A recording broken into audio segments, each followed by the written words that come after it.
Hey guys, ILene Vick here for Teaching Adult Coloring with ILene Vick. It is Saturday, October 14th at 7 p.m. Central Standard Time, and I am live. It is week 41 of 2023, and in my neck of the woods, it is currently 56 degrees with a high of 65 and a low of 53. Welcome to my broadcast.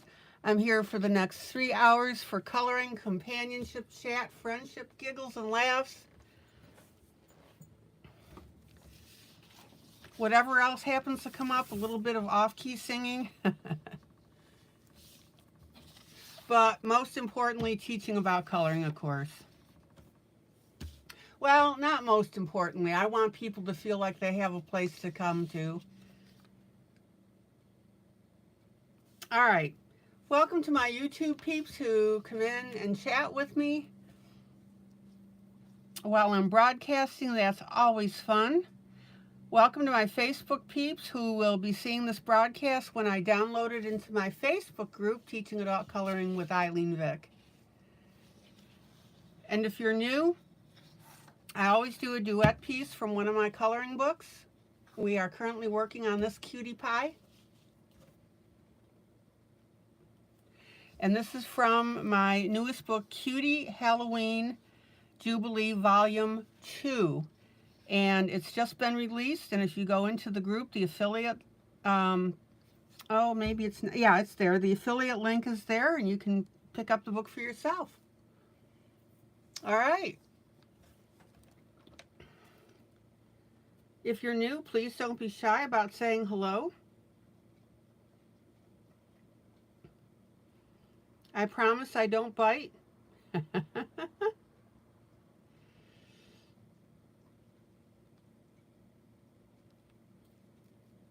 Let me do one final setup here.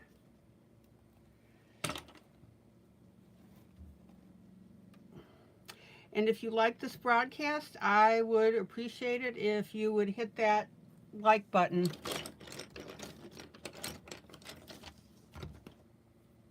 Hey, Dorothy.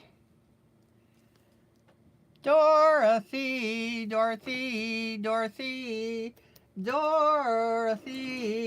welcome. I told you every once in a while I had silly songs. Okay, so normally I work on 2 projects a night, but last night, okay, so this is from Cutie Halloween Volume 2. This is the freebie I gave out. And this is from Best Dressed Pets. And that is, I always forget who this is. Yeah, Creative Haven. So we've been working on this one too.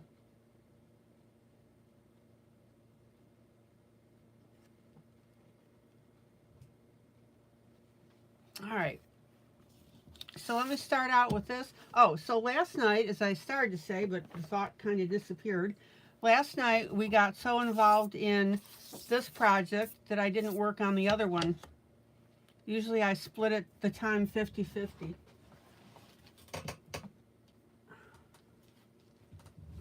And I do apologize. I need to use a tissue. Sorry. Ooh.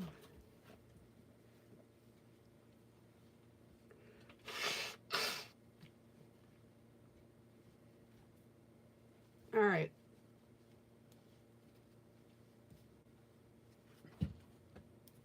Dorothy, how's the world treating you today? And again, if you're new, please say hello. No obligation at all. We're good to go. Okay.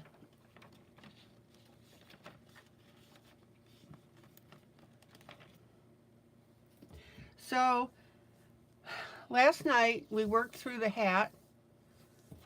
That's why the broadcast concentrated, or why I concentrated on this.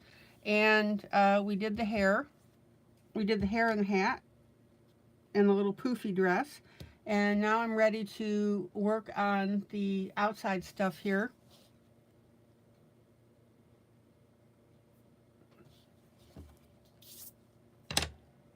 Dorothy, how's Randy doing? I think I'm going to start off with these little grape thingies.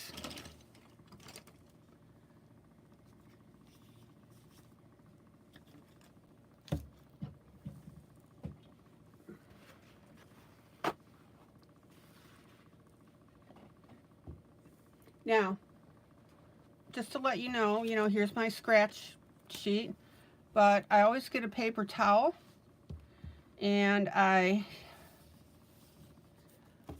use that to put underneath my hand while I'm moving around. Oh, it was a gloomy day. Oh, sorry to hear that. But hey, weather happens. I'm assuming you're talking about weather, right?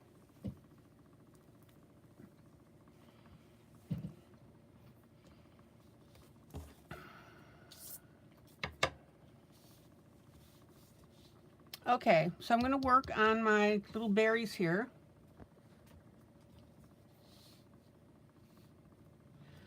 Hello, Linda. Hello, Michelle. Hello, Wally.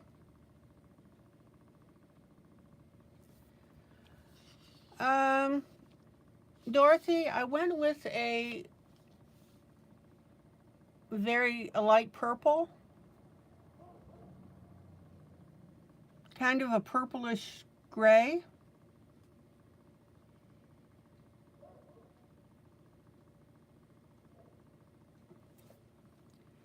I'm actually going to tone down that purple a little bit while we're talking about it.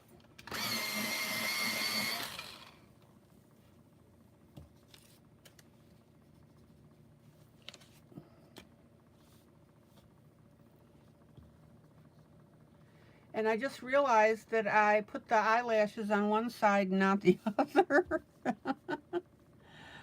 Ooh.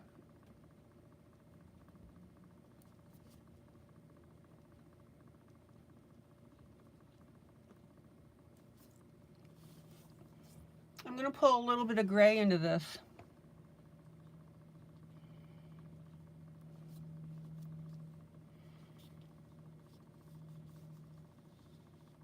Oh, Dorothy, take your time getting caught up. Don't rush. Okay, there's a little bit of gray in there. More gray, grayish purple. So basically I put my purple in and then I put my gray in.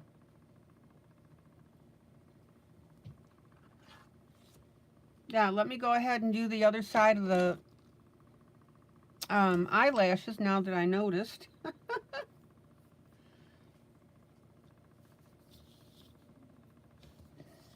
Yep, that's what I did.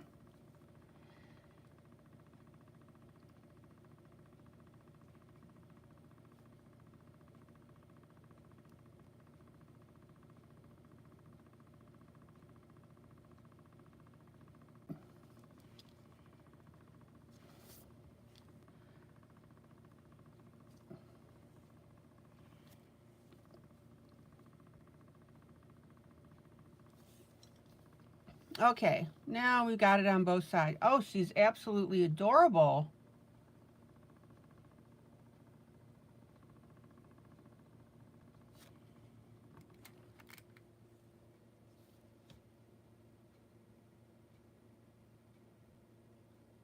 Okay.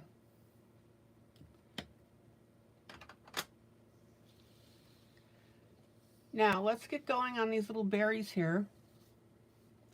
Now, we're working in subdued colors. Nothing flashy.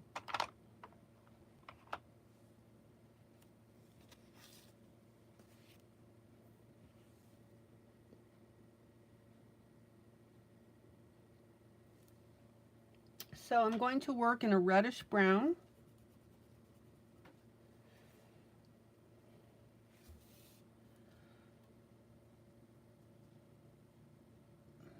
That's my medium color.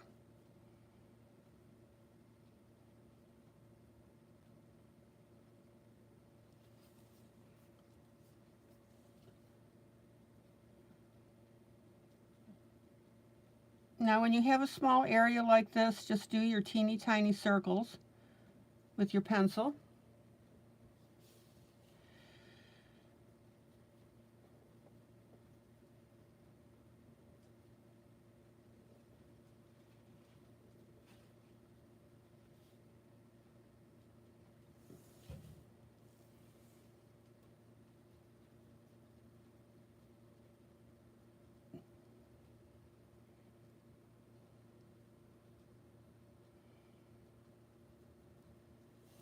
And I'm going to use a little bit of a gold, a darker gold.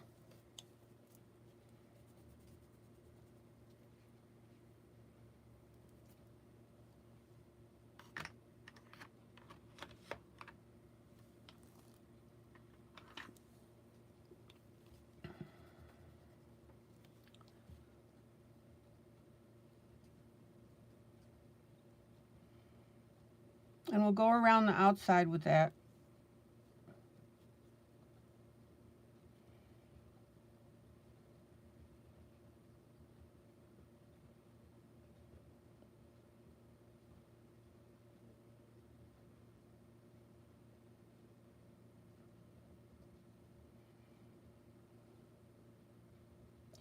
Now, can anybody tell me?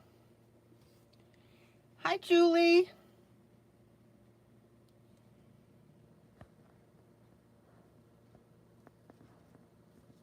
Can anybody tell me what's wrong with this?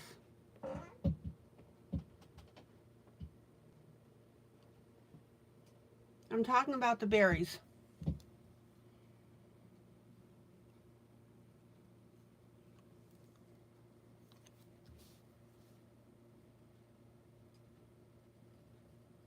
It's very subtle, so you may not notice it, but what do you think?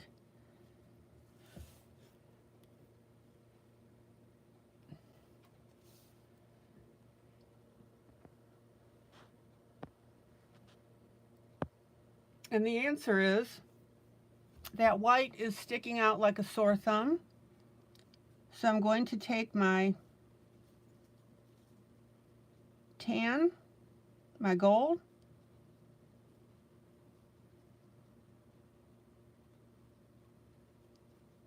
and I'm just going to very lightly cover that.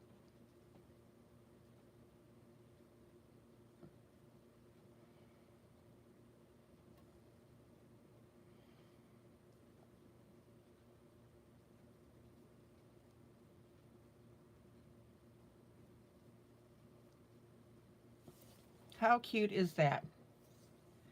Now, while I'm at it, I'm going to use the same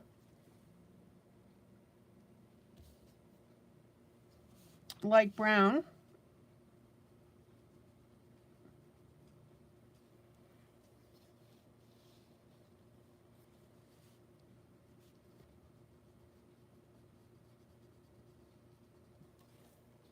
And I'm going to start to color up these leaves and the stems.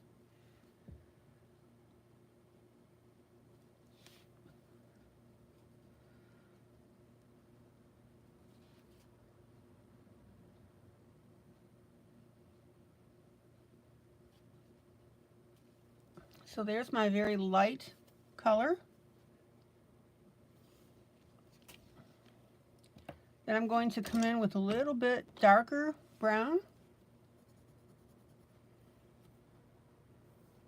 Now remember, you want to always use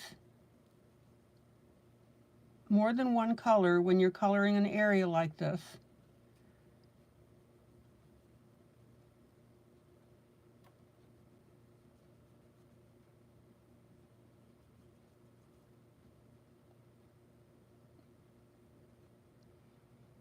Let me rephrase that. In your coloring, you always want to use more than one color.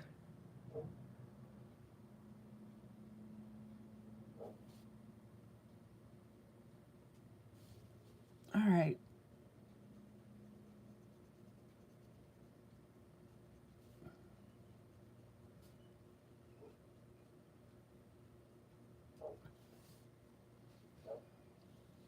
And let's carry that out. .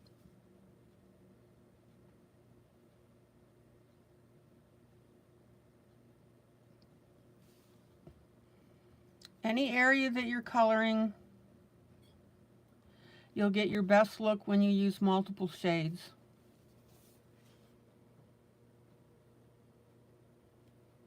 Okay, let's work on the leaf.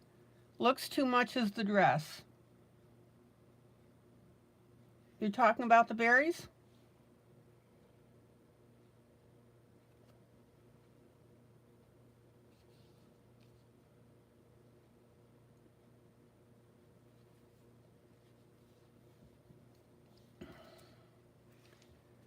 Okay, so now we've got these light leaves.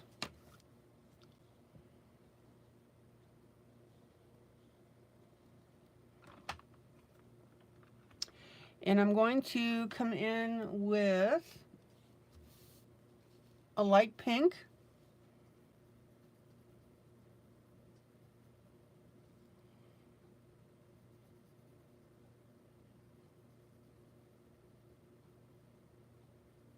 Not to worry, we're going to put a little brown on there.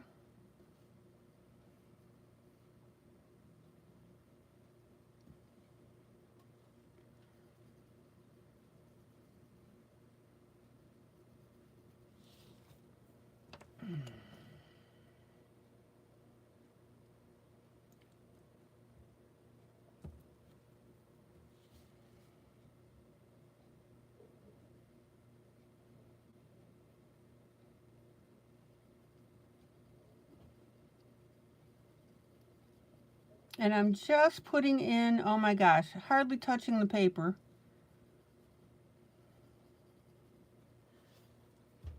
I'm going to finger blend that.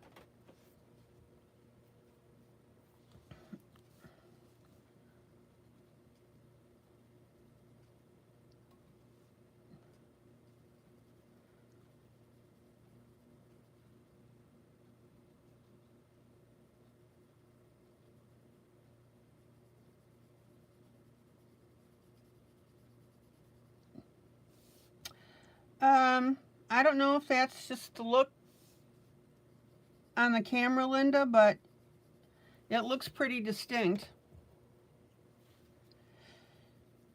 But I'll pull out in a second. You guys can look at this.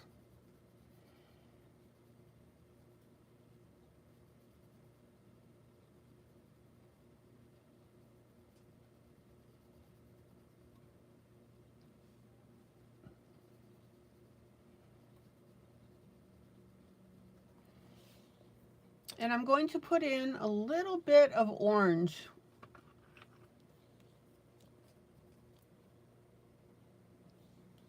Again, just a very, very light shade.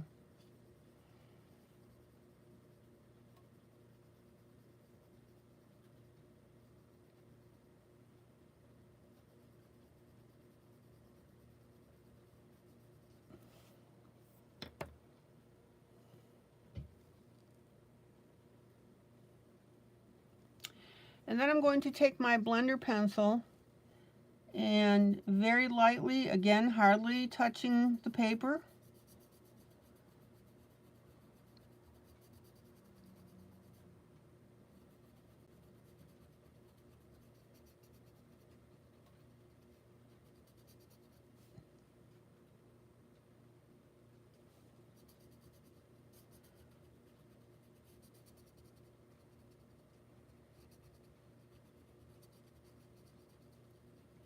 and all these colors work together beautifully.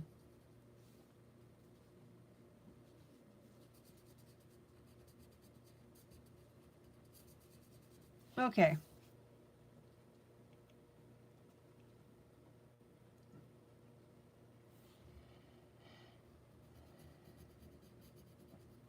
Now, we've got this leaf over here, right next to it. I'm going to go more with browns.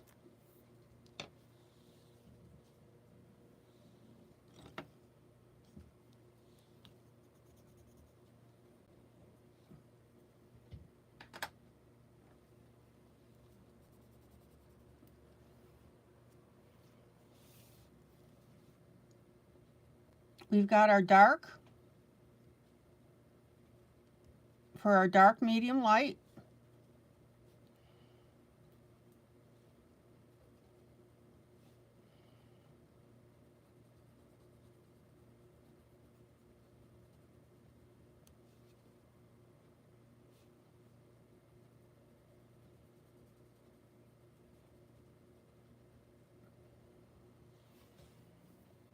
And then I'll pull a medium brown.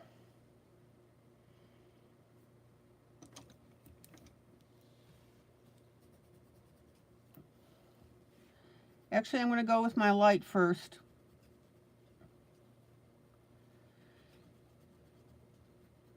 Remember, in grayscale, you don't have to go a certain way with your light, medium, dark.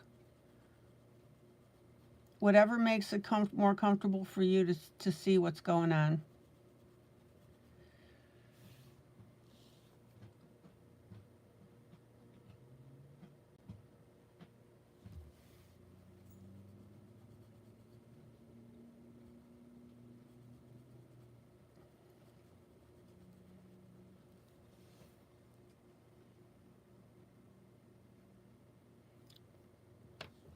And then a very light, let's see what we got here.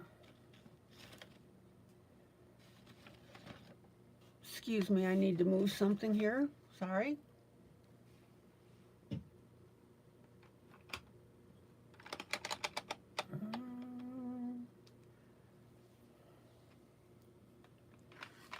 I'm going to work a gold here, gold pencil.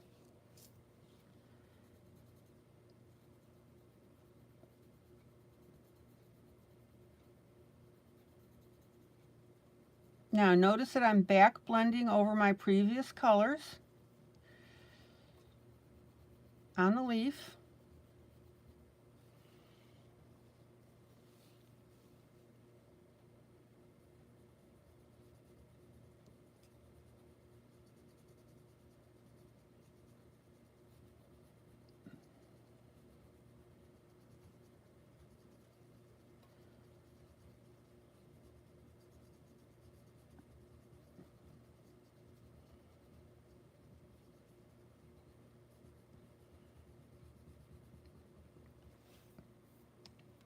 And then we'll work the dark again a little bit because we need to get that edge blended.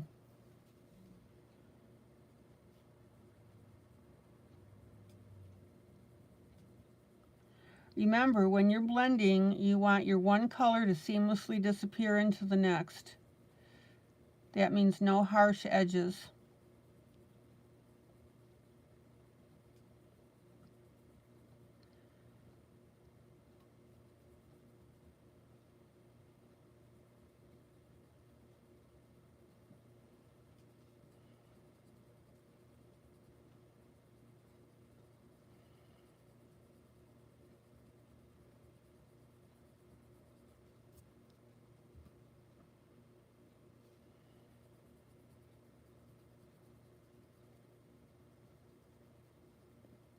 And also notice that I'm taking my dark color and I'm bringing it up into my previous colors. I'm layering it.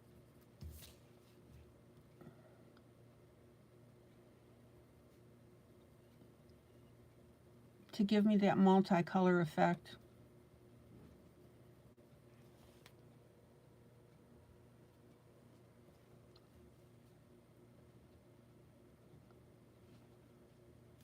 And then I'm going to color my dark spots.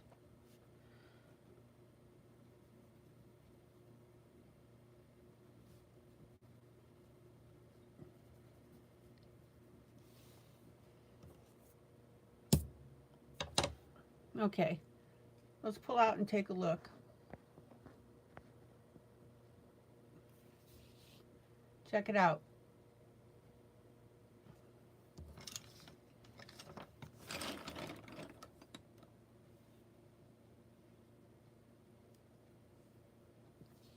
So Linda, you're thinking the berries look purple? Too much like the dress?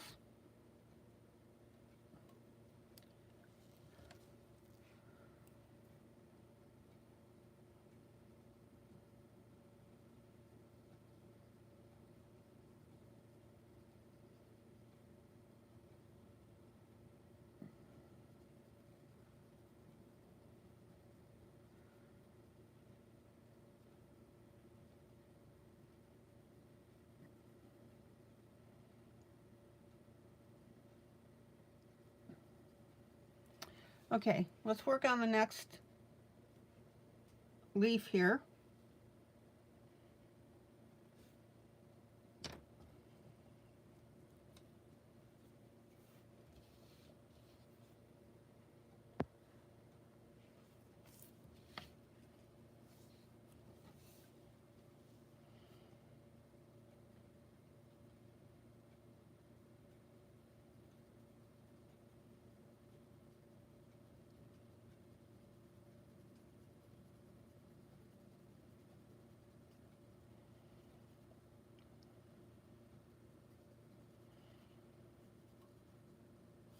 And again, you may think it's a little weird to put some pink on there, but it's picking up the purple from the dress. And by the time we're finished with this,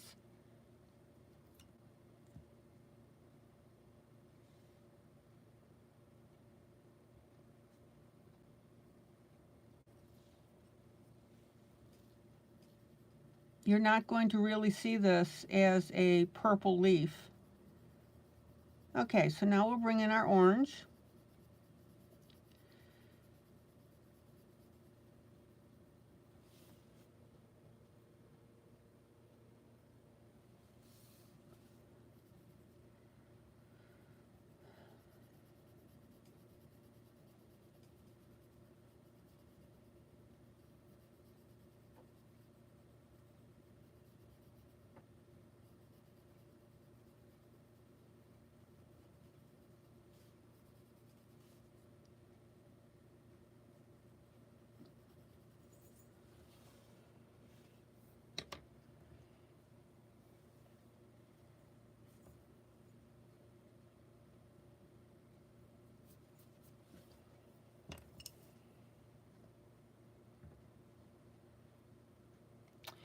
And then I'm going to pull in my brown, but very, very lightly.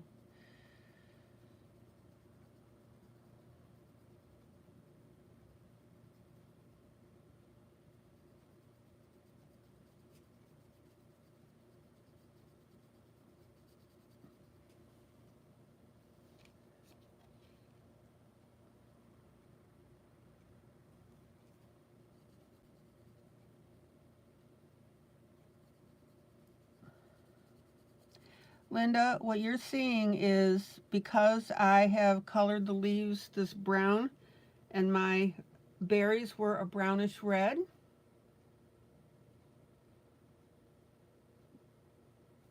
your eye is relating the berries more towards the leaves than it is the outfit.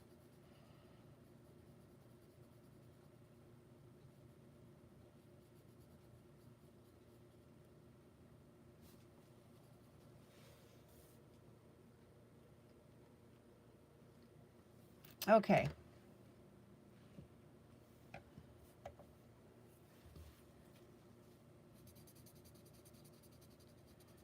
We'll just blend that up just a little bit.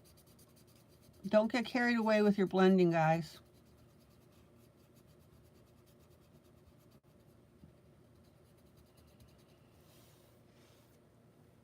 Okay.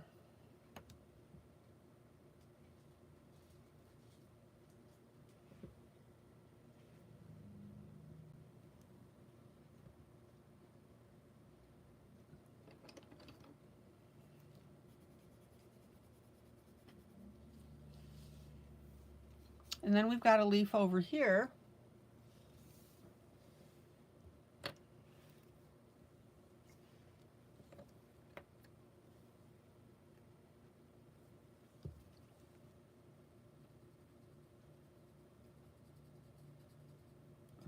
Do my dark areas, the dark part of the grayscale with my brown.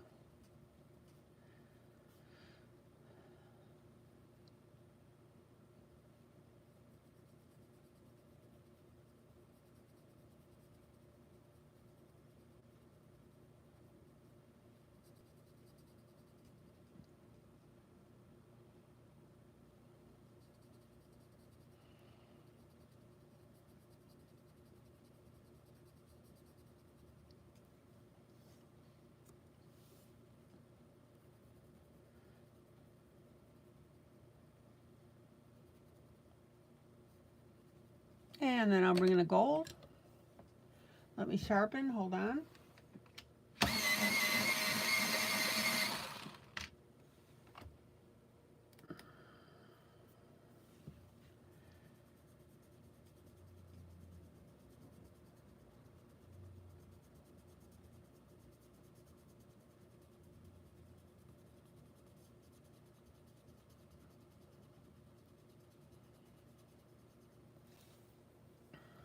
And then I have a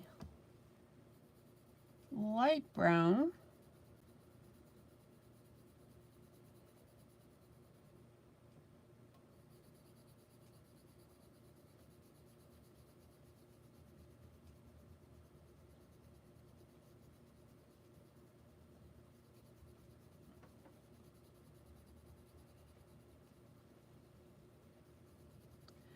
It has a slightly pinkish color to it. This is actually my cinnamon color that I normally use on faces.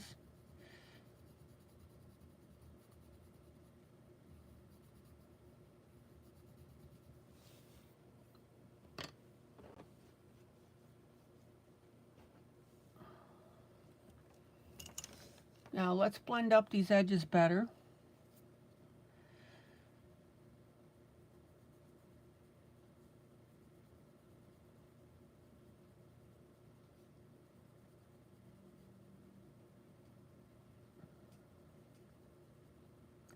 And again, this is where I'm fading my darker color into my lighter colors.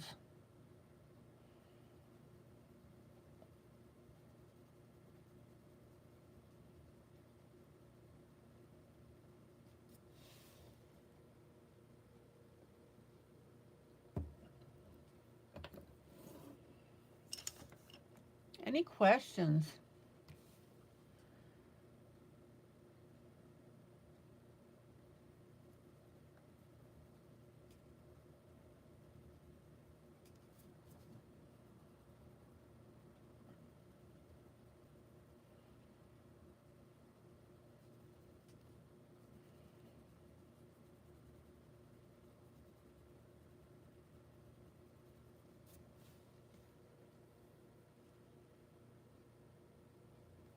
Now I'm going to use a darker brown yet.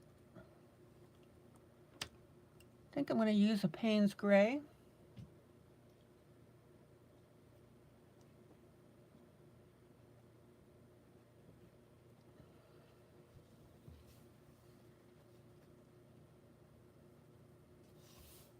And I'm just going to tip these edges a little bit, the points. Isn't that neat?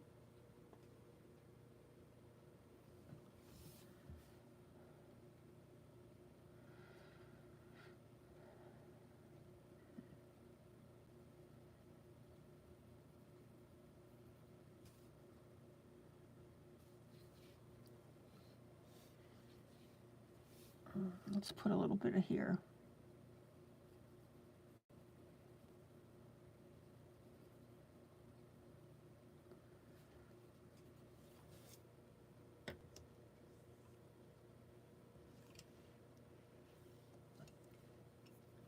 And we'll blend that. Now, why are we blending like this? Because we want to soften up our colors.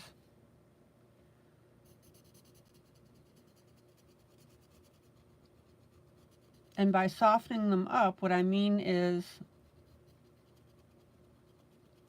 by blending them,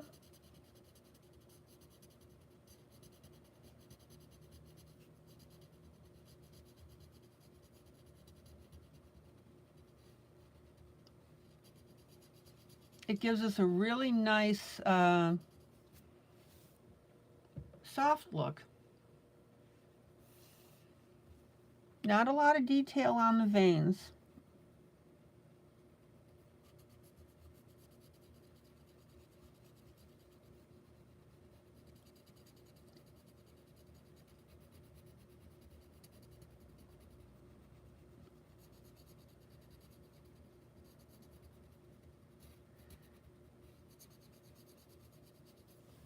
Okay. Let's pull out and take a look at this.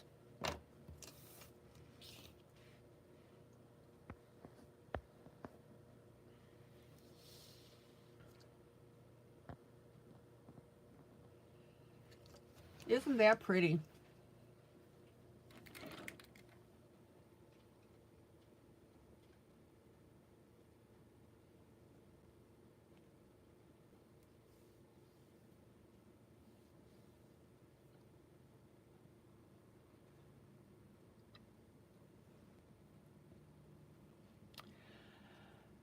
All right.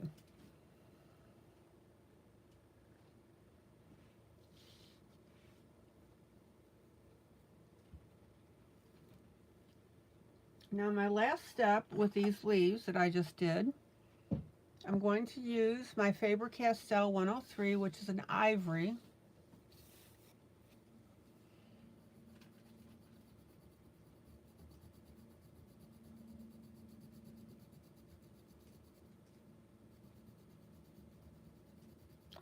And I'm going to put it on top of these leaves, and that's going to make them softer looking still.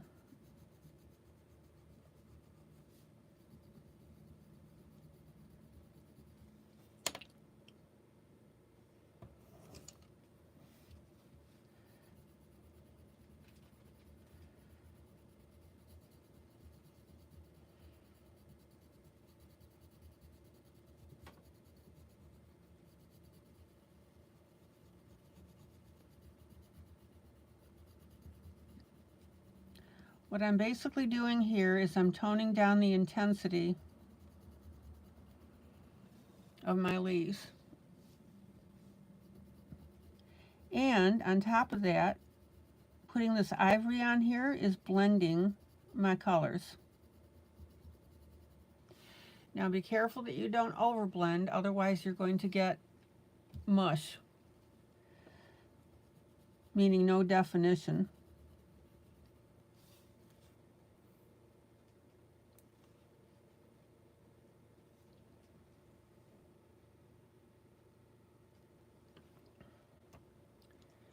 Okay, and while I'm here, I'm going to use my Payne's Gray, and I'm going to start coloring in the shadow around our pumpkin. I'm going to do the pumpkin next.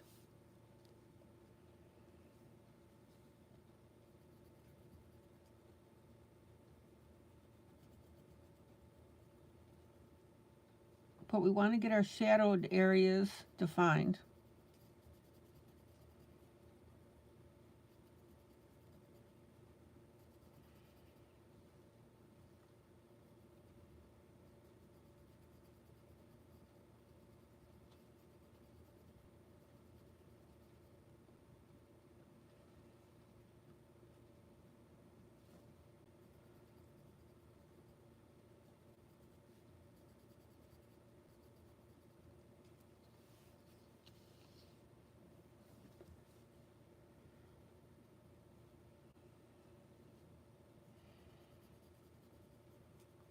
Now, don't go any further than this. Don't go up into the pumpkin. We're just getting our areas where our berries are next to our little girl.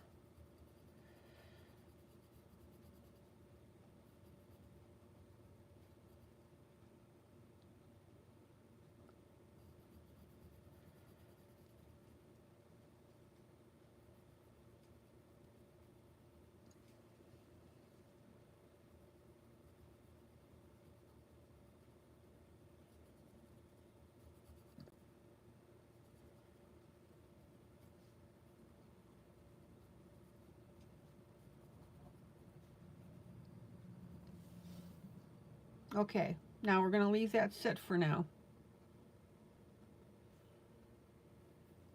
Let's get our pumpkin worked on so that we get a really good definition of what's what on this whole thing.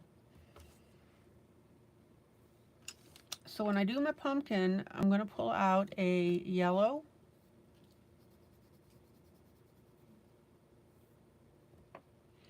and then a medium orange and a darker orange.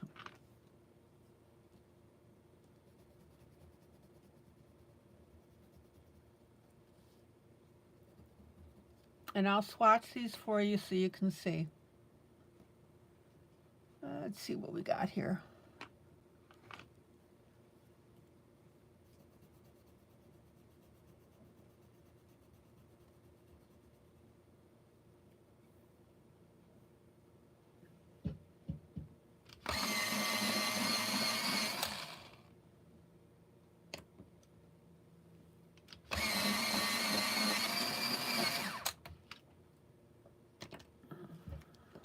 Hold on one second while I grab something.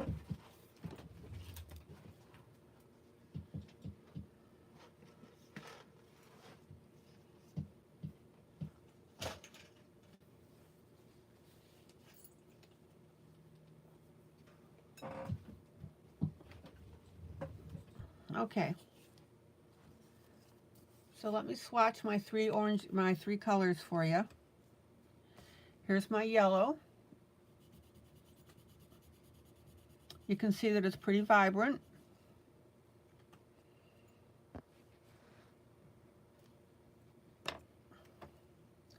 Here's my medium orange.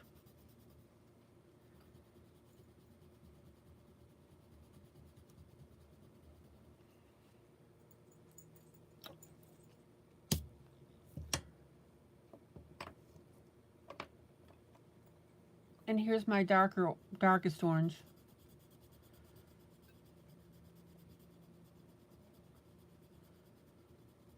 So we're going to have some pretty good looking, vibrant pumpkins. And that's exactly what I want.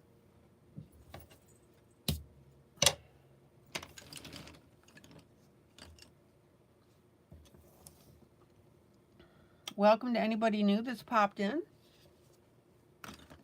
Don't be shy about saying hello. Let me pull out so you can see what we're working on. This is a duet piece. It's a freebie from one of my books, Cutie Halloween Jubilee Volume 2, which just got released.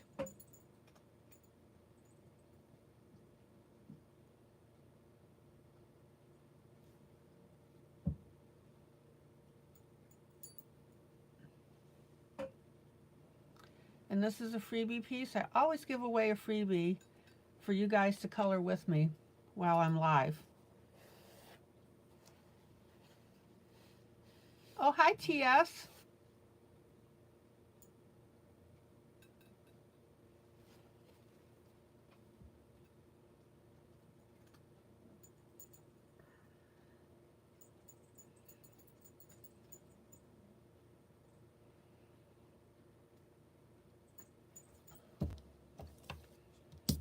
Now, the thing to do, guys, is become a member of my Facebook group, Teaching Adult Coloring with ILene Vick. I make a big splash of a post when I'm starting a new duet.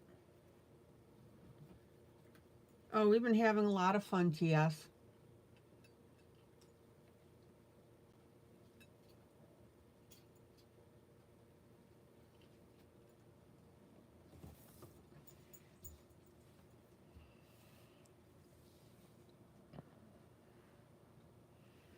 All right, let's start working on our pumpkin here.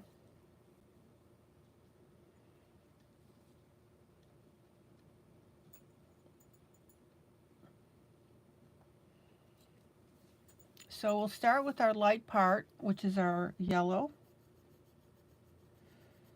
Now, you got to be careful with yellow on grayscale, because if it isn't bright enough, it can end up looking weird.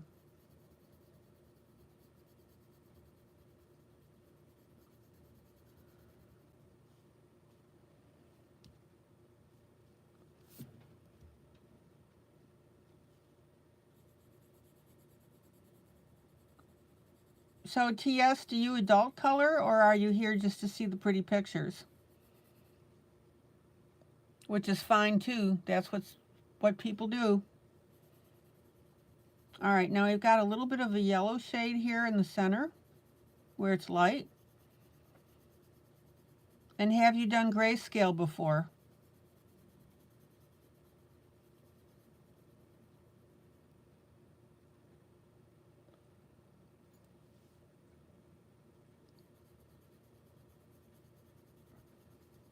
Oh, we have a lot of fun during our broadcasts.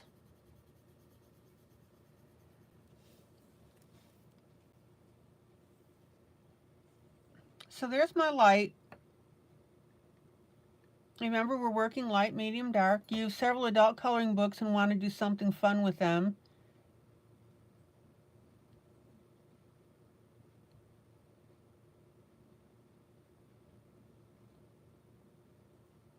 Need to learn about coloring pencils, etc., what to use. Oh, you're in the right spot, sweetie.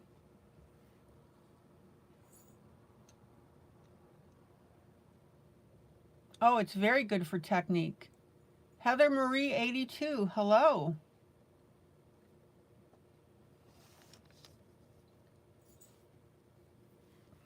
Okay, now I'm going to use my medium.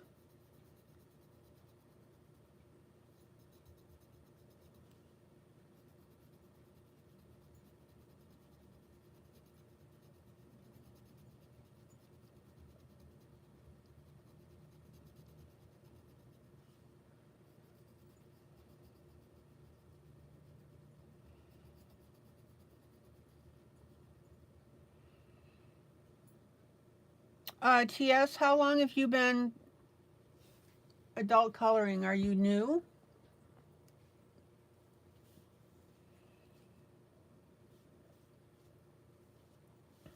Heather Marie, welcome.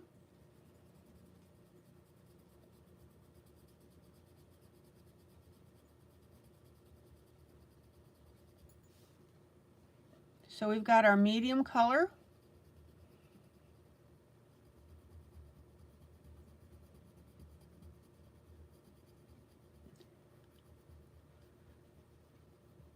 Now remember, guys, grayscale coloring is not plug and chug.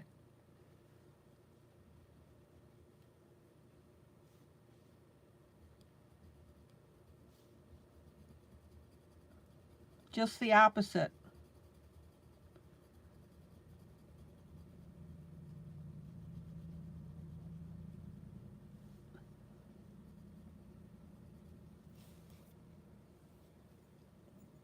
And then I'm going to, oh, TS, I said plug and chug. It's a, it's a, Linda, help me here. It's a term where something becomes, you know, you just plug in colors.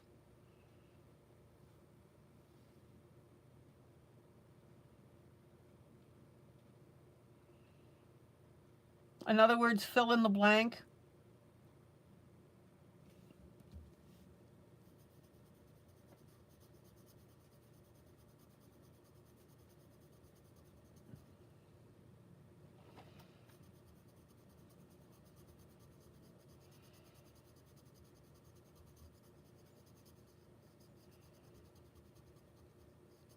Okay, now we've got our darker orange.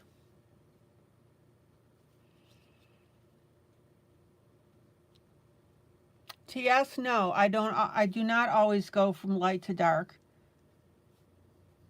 It depends on the picture. It depends on the individual, what they feel comfortable and can what speaks to them when they're coloring. You could do dark first.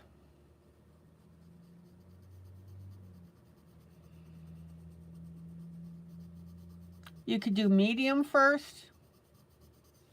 I tend to do my dark first. Now I didn't on this one because I wanted to define my light first.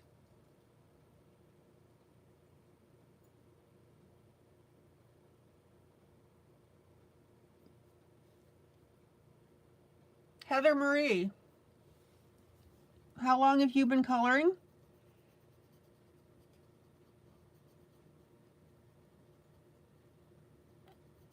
Or are you here just for the company? That's cool too.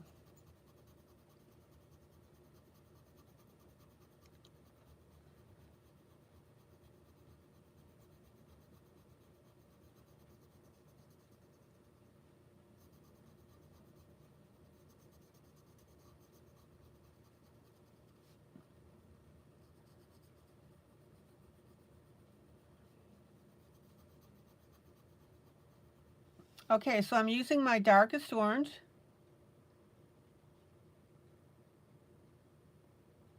Oh, excellent, Heather Marie. Have you posted in my my group Teaching Adult Coloring with ILene Vick?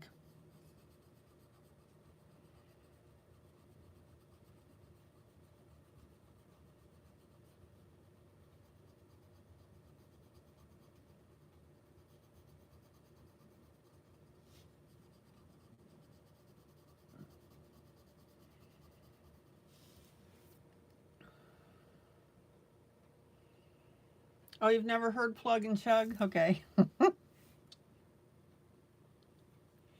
It's a way to describe rote, R-O-T-E, something that's rote. In other words, that there's no individual input to it.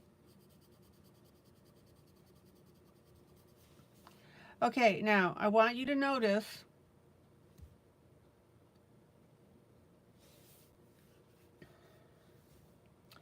that I'm starting to use my darkest color. I'm going to go back to my medium here for a moment.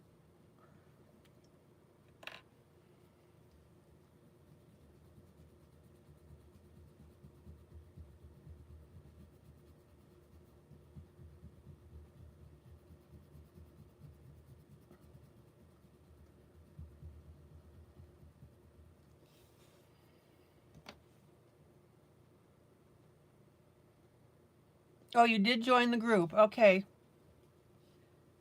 Glad to hear, Heather Marie. Super. Okay, now I've got my lighter colors here, right? But I want to put an orange tint over that. Now, the reason that we do that is because it changes the overall look of the orange when you've got your base colors on it like that.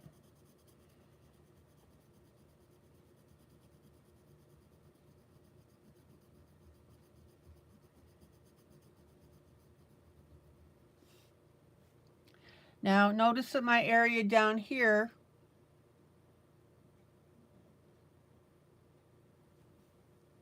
is going to be my pure darker color.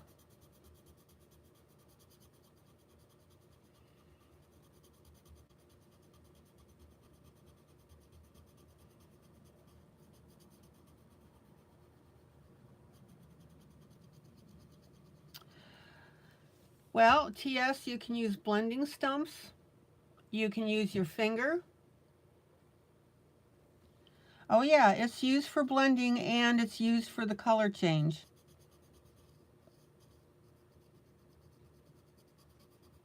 For example, when starting a picture like this, you can start with your dark color and then your light, and then come in with your medium and use that as a blending device.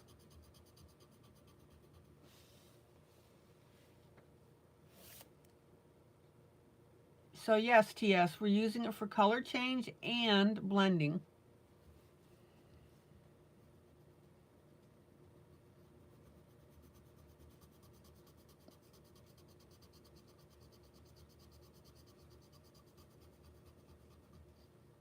Good catch, TS.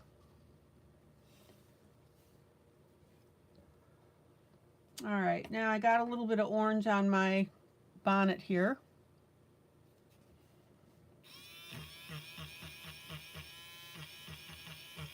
There we go.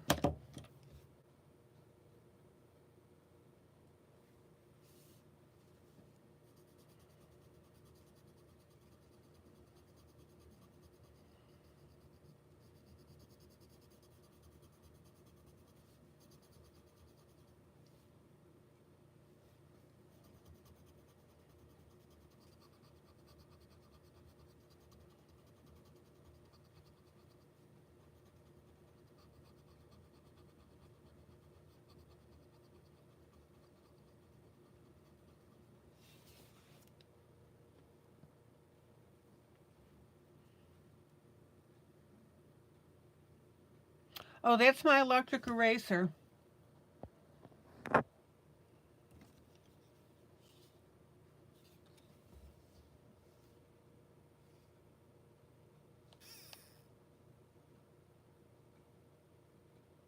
I put the tape on this because I wanted to be able to see it quickly.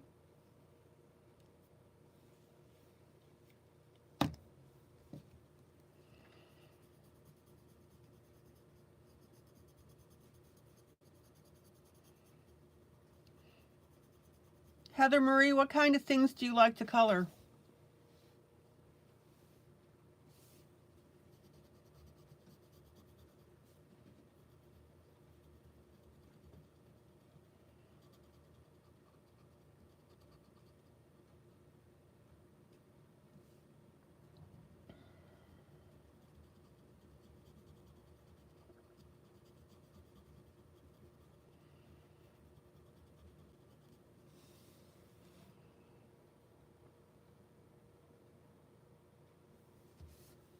Okay, now we need to look at this little pumpkin here and make sure that the roundness of it makes sense. In other words, I've carried the orange over into this area here. So we need to make sure that our overall shape fits with that. Now, obviously this is tilted.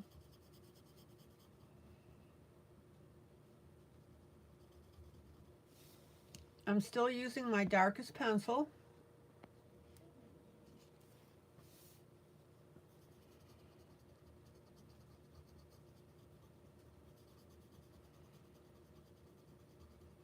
And I'm coloring in little circles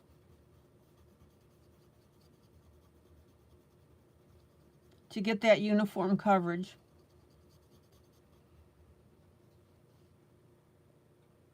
Hey, Sandy.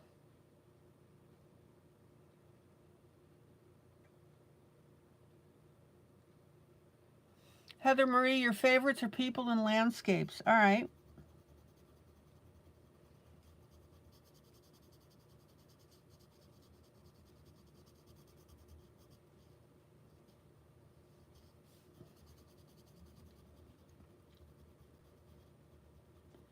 Well, Heather Marie, I would love to see what you've colored.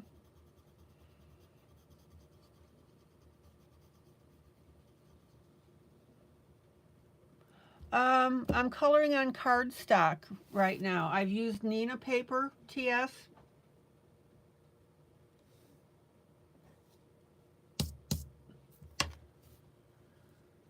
Vellum paper is good.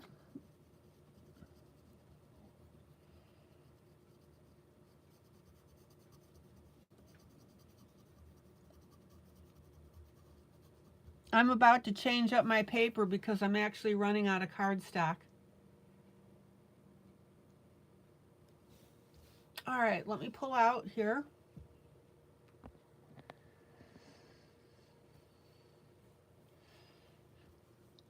Now, I want you to notice this area down here is where I had just the dark orange. This area up here was where I had the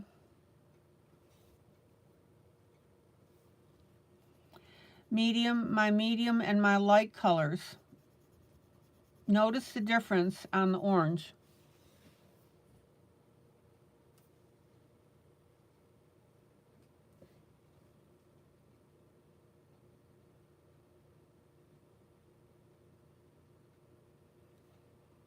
Oh, you have Instagram that you post to as well. Okay.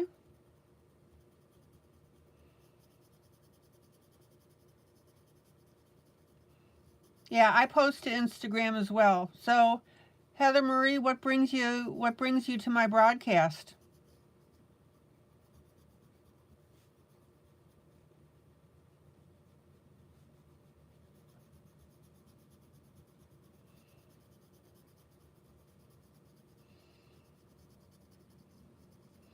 Oh, I'm about to sneeze. Hold on.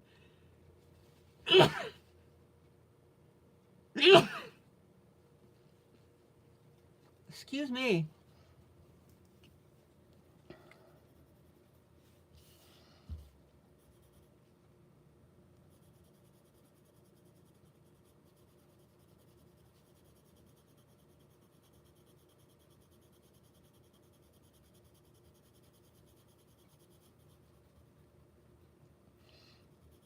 And for anybody that doesn't know, let's see, I've published 75 coloring books now.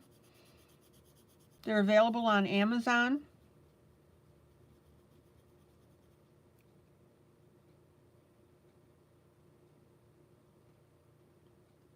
Oh, you're always looking for more channels. Gotcha.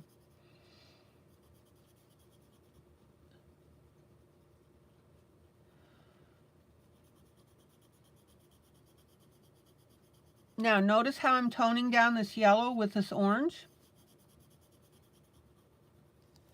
Isn't that beautiful?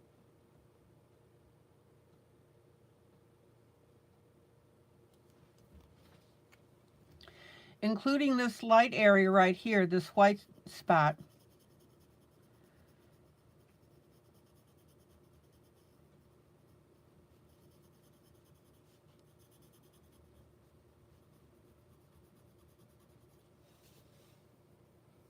Okay, so let's blend this. We have several blending methods. I'm going to use a blending stump, which is basically rolled up paper. Oh yeah, I agree, Heather Marie, that you love seeing different styles, perspectives, and techniques. That's right.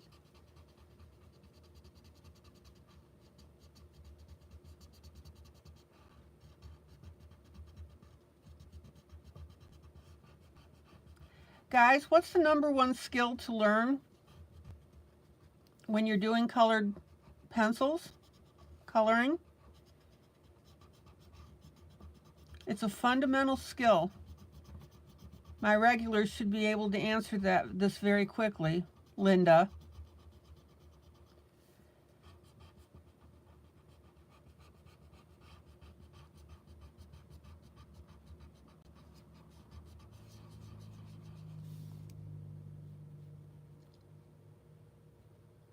Oh, thank you, Linda. Blending, Sandy. Excellent.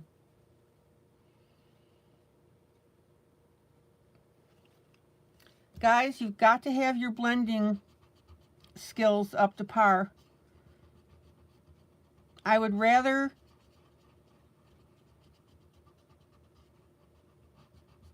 see that you've got your blending versus picking out good colors on your page, if you had to pick one or the other.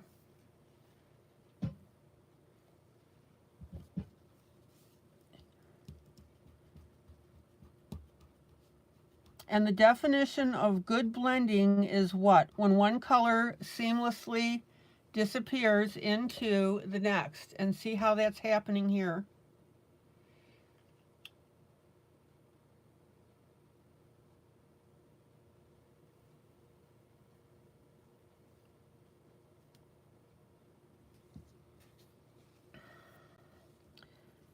Okay.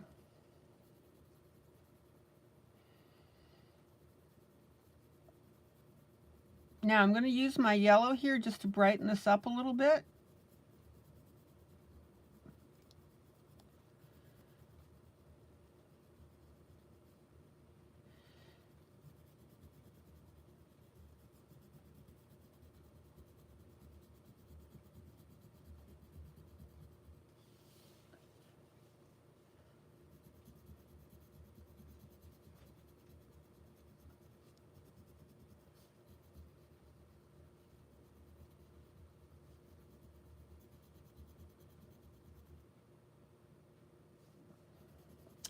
Yeah, by moving in little circles, that's really pushing your pencil into what's called the teeth of the paper, or the tooth of the paper. And the tooth of the paper is the roughage of it. Some papers are more toothy, for lack of a better word. Others are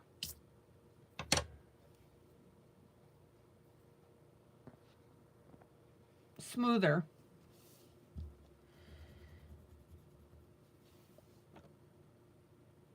Heather Marie, what kind of paper do you like to use?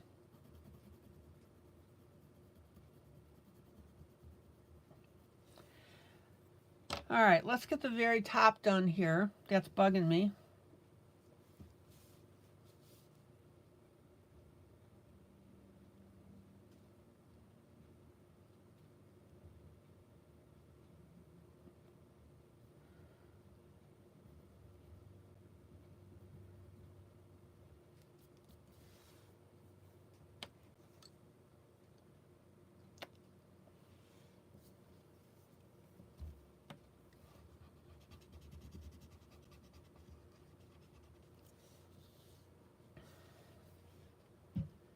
And then I'm going to add just a little bit of white to my highlight spot.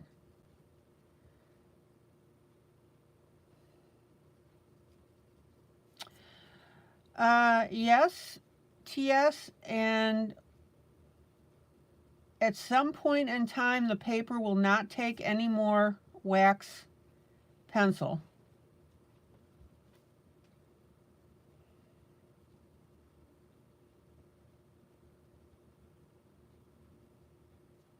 And when that happens, you start to get wax buildup on your piece.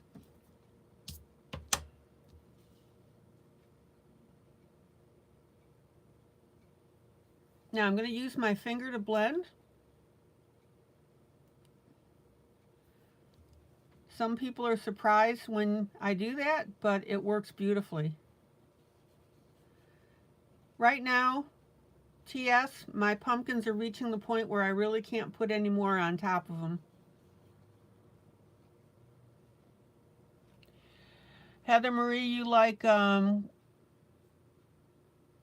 heavier weight or even cardstock watercolor? Need that too. Yep.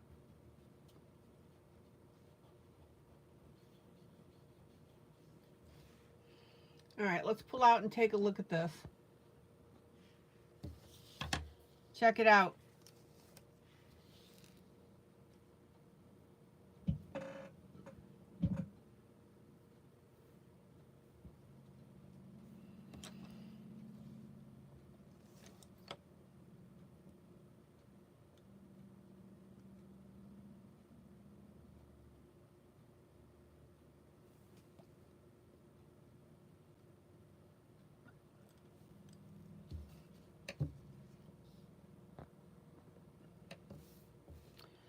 Now I'm going to take my darkest color and I'm going to define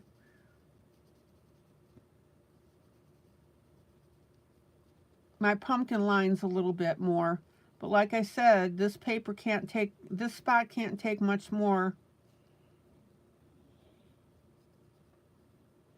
of my pencils.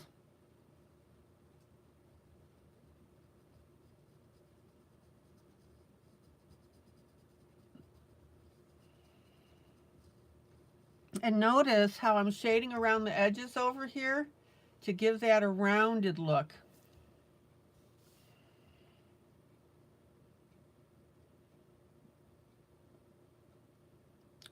Heather Marie, if you have something that works, please feel free to share.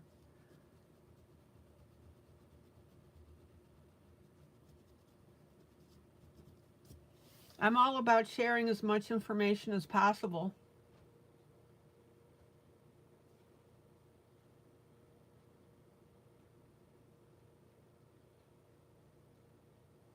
Do I recommend using darkest color for shading? Sometimes, it depends. And do I ever use black or a dark color? You don't have to jump into using black.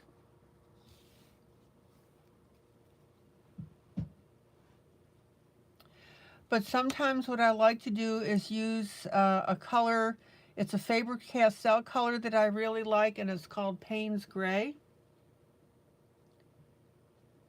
It's Faber-Castell 181. I buy multiple pencils in this color. And what I'll do, which I'll do right now, is very, very lightly, I'm barely touching the paper,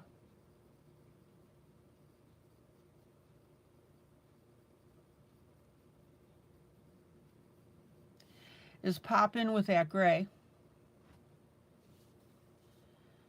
But TS, when you're trying to shade something on a coloring, you should be doing it with the pencils that you choose, your light, mediums, and darks of those colors.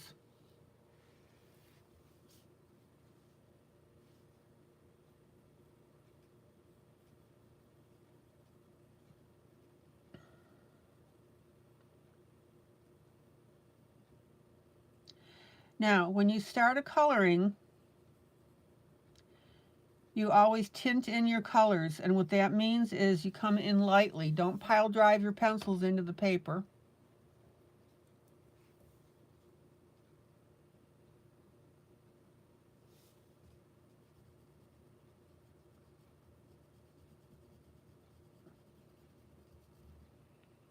And then I'm going to use my darkest orange to go over that Payne's gray. And that way it'll blend in beautifully.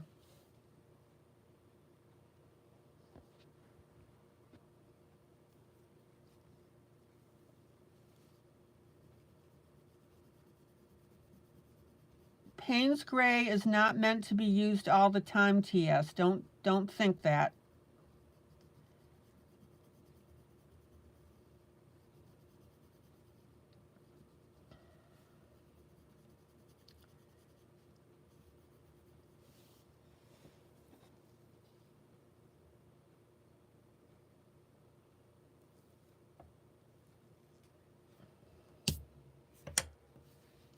That's correct, Heather Marie. When we were talking about coloring in little circles, it is called scrumbling. It gives you more control and smoother coverage. And that's correct. That is absolutely correct.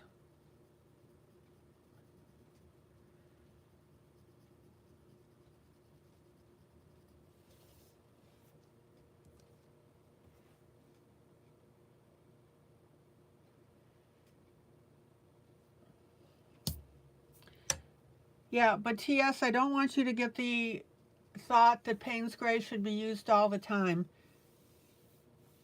Some artists don't like using gray at all. It just depends.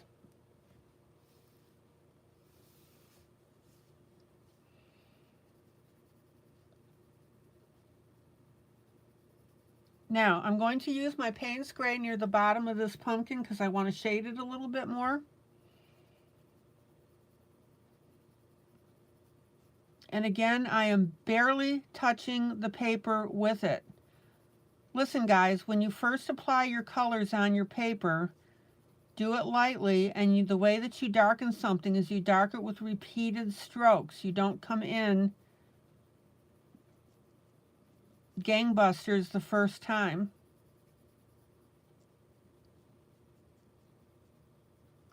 And what that does is that actually layers the color that you're coming in with.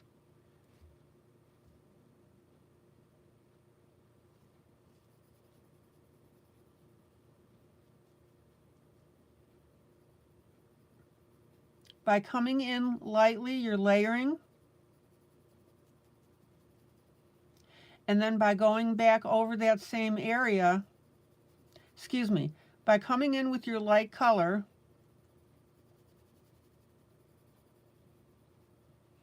that doesn't force you into a certain shade on your paper. It lets you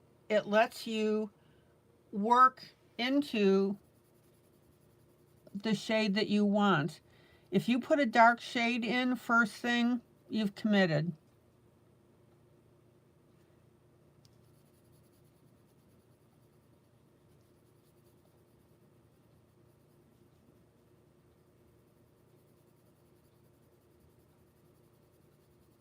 See, notice that I'm going over this area until I get the shading of gray that I want.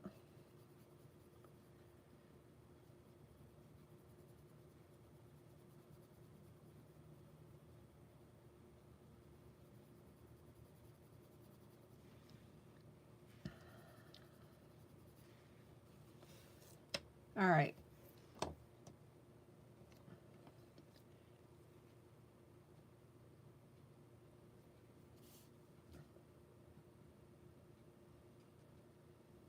And I'm just going to sneak a little bit of this yellow back on the hair.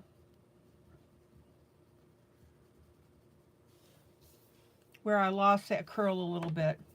There was a little girl with a little curl right in the middle of her forehead. And when she was good, she was very, very good. And when she was bad, she was Linda.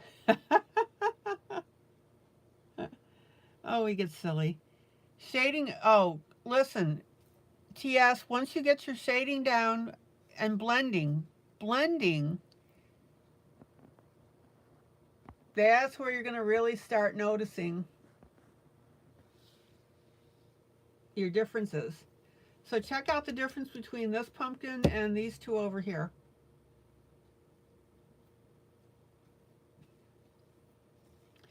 Now I've got a little bit of my orange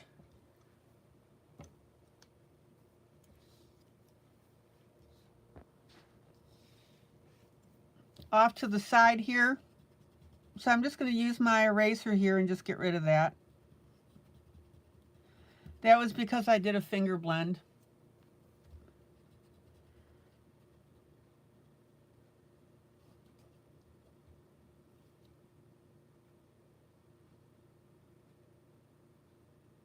Oh, TS, that's funny.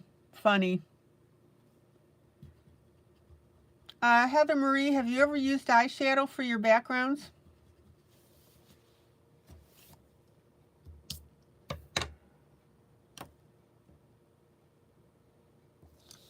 Okay, let's color up another pumpkin here.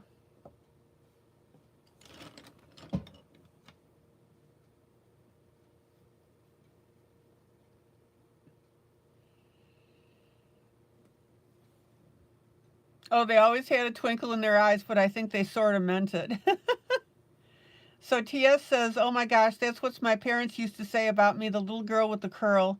And when she was very, very good and then horrid. Oh boy. Okay.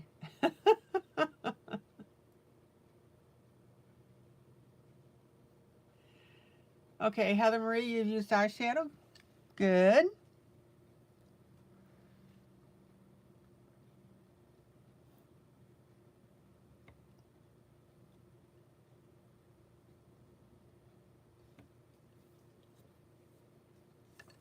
Okay.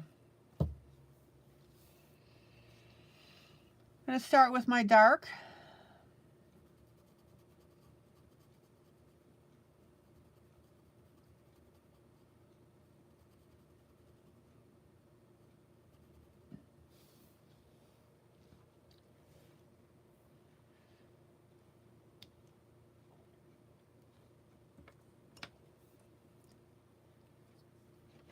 Hold on, I gotta grab something here.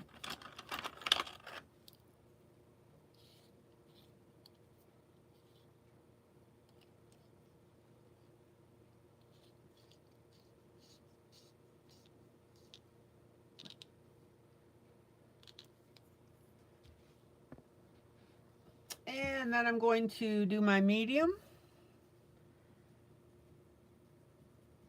Now notice that I'm back blending over my dark, which means I am blurring the edges between my medium and my dark.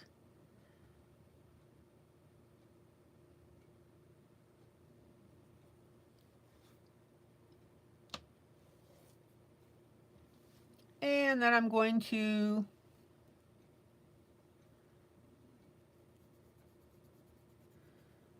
pull in my light color, but I'm going to be going back over that with a little bit of orange because that's a little bit light.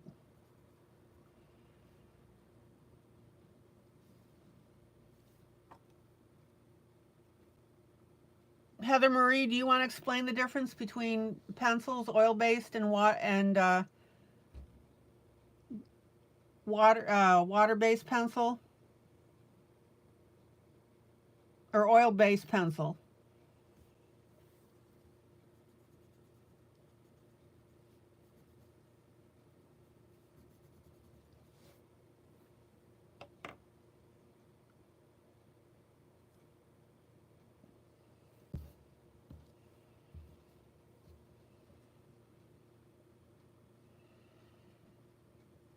excuse me, there's wax-based.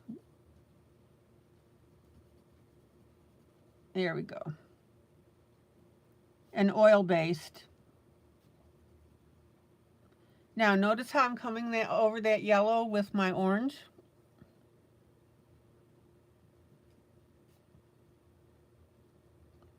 TS, I have about 11 brands of pencils.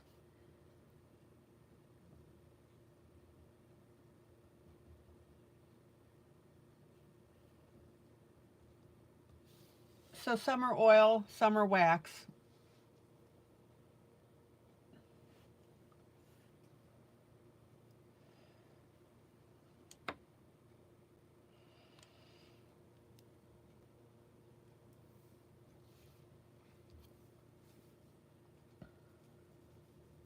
Okay, here's my medium color.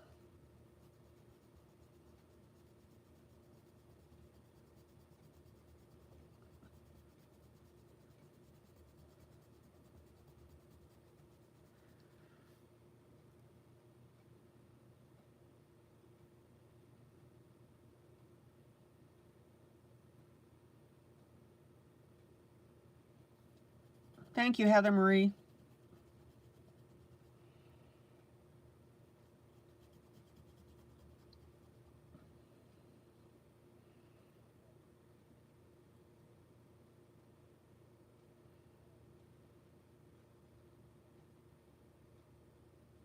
No problem with the typos. TS, you absolutely can use both types.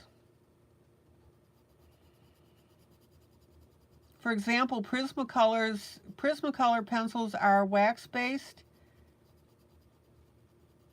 Faber-Castell are oil-based. I have both, and I certainly use them together.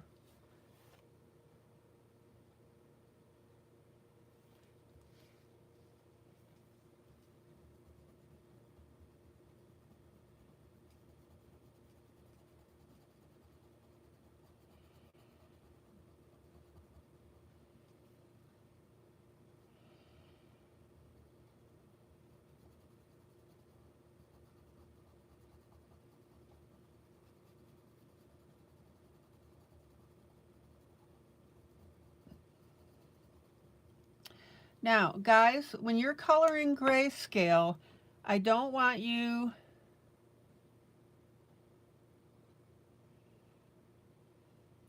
to, again, get into just filling in the blank with your colors. And this is where your blending is going to come in. So let me put it to you this way. If this weren't a grayscale picture, if it was a line art picture, this is where you would be adding your different shades on your pumpkins.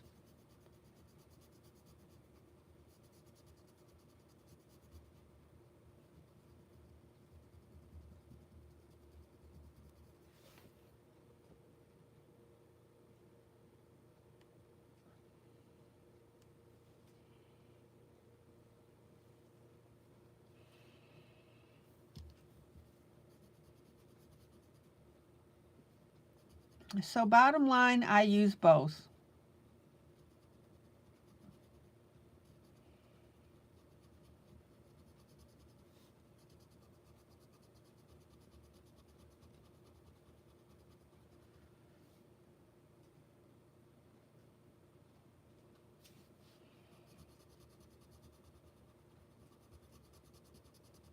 Now, the wax bloom that Heather Marie is talking about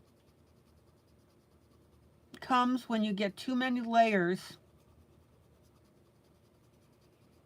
on your pencil. We talked about that earlier because TS asked. Your pencils are only going to take so many layers.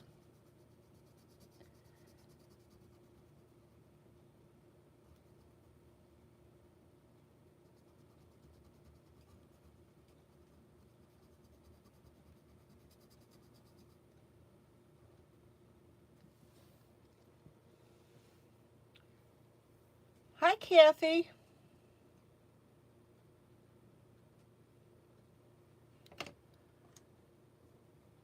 All right, Payne's Gray. And yes, you color gray and black on grayscale. It's going to make your piece look richer.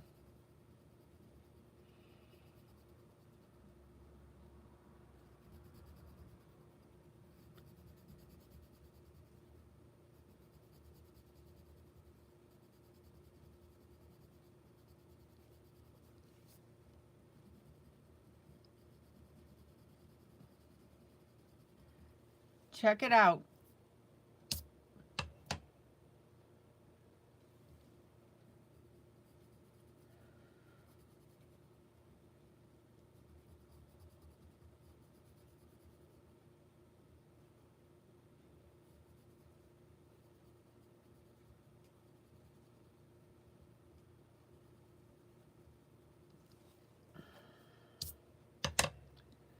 All right, let me pull out so you can see where we are.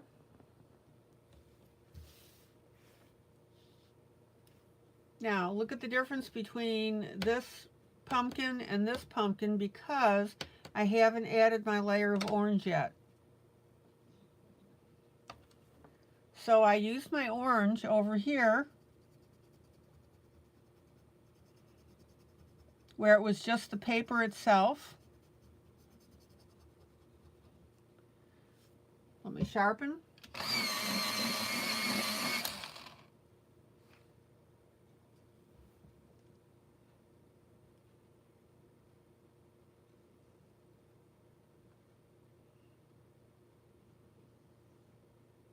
Yeah, there are watercolor pencils which are made to activate with water. And some people like to use them to blend with.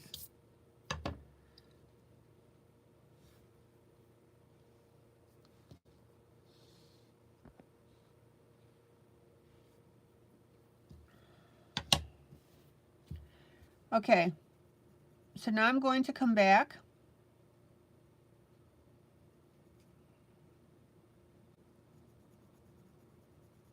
and layer my orange over the yellow.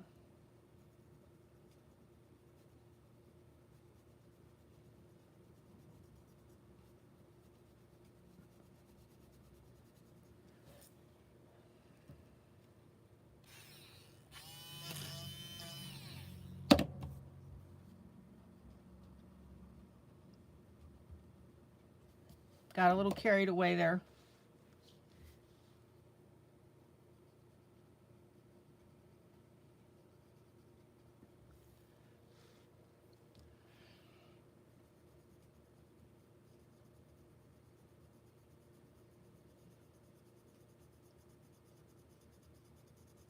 Now, the question might come up is somebody may say, well, how do you know to layer your orange over yellow when you're coloring? Well, first of all,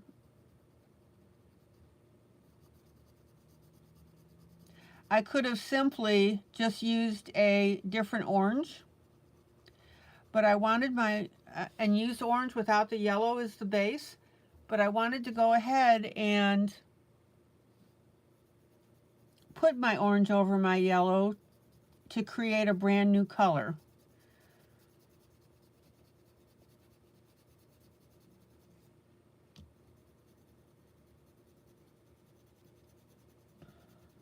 And the other reason that I did it is because I wanted to have a light spot on my piece, and I wanted that light spot to be more yellow based.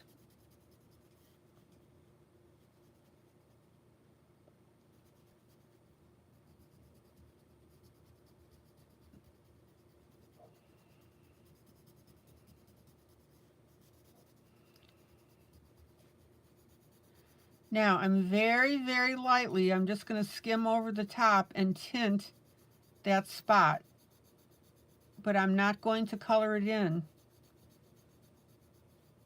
like I did the other areas around the outside. Everybody see that?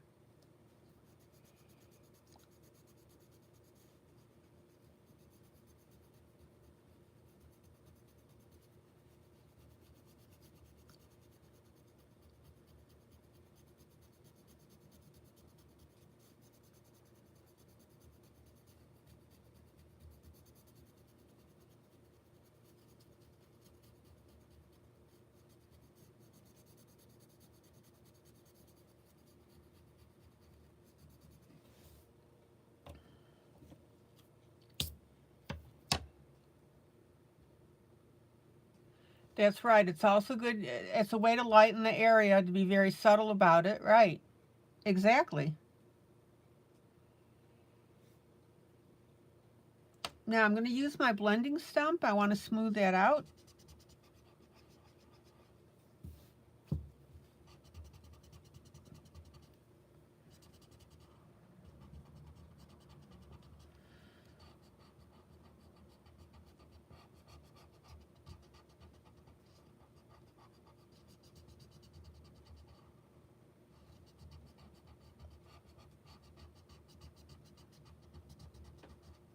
And notice how everything blends beautifully into each other.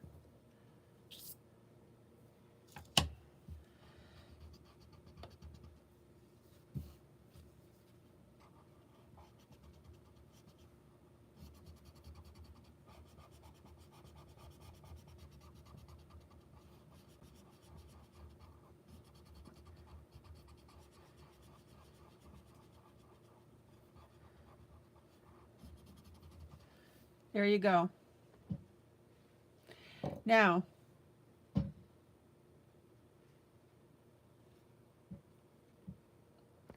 the way you refresh your blending stump is you have these little sandpaper paddles. And what you do is, to clean off your stump,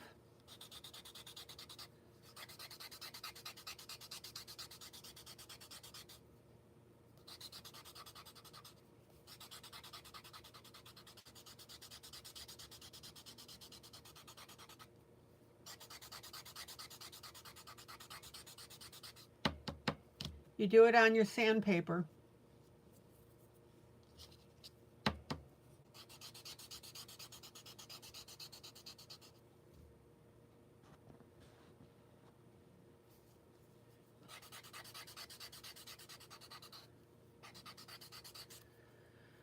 Let me do this other side while I'm at it.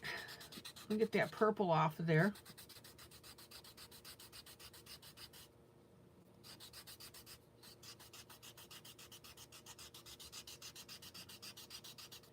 Now, once you have this wood piece that comes with some blending stumps that you can buy on Amazon, I would just go ahead and buy sandpaper sheets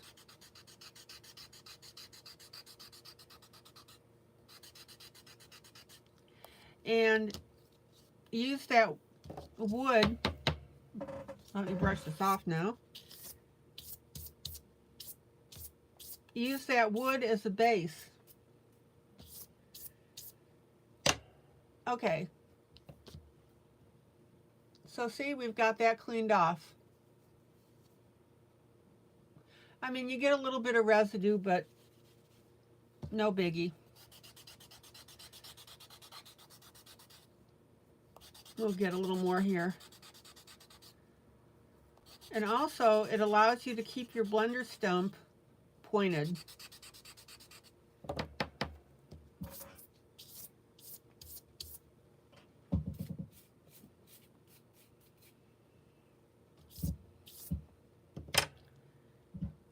All right, let me pull out.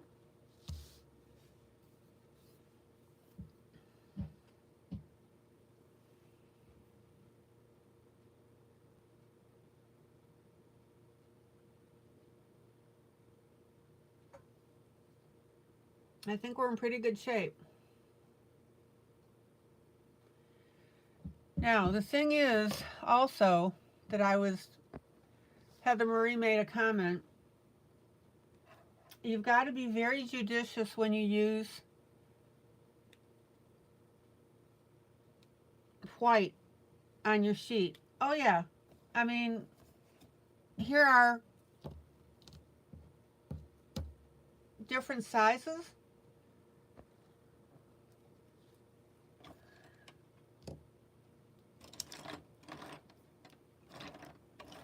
I've got a really teeny tiny one.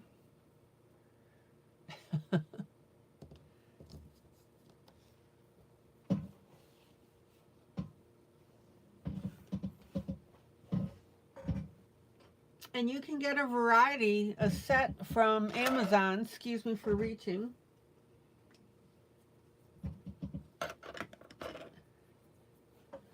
that has all these different sizes in it.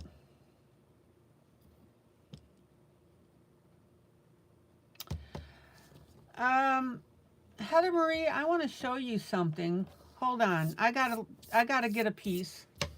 Guys, talk among yourselves for a moment.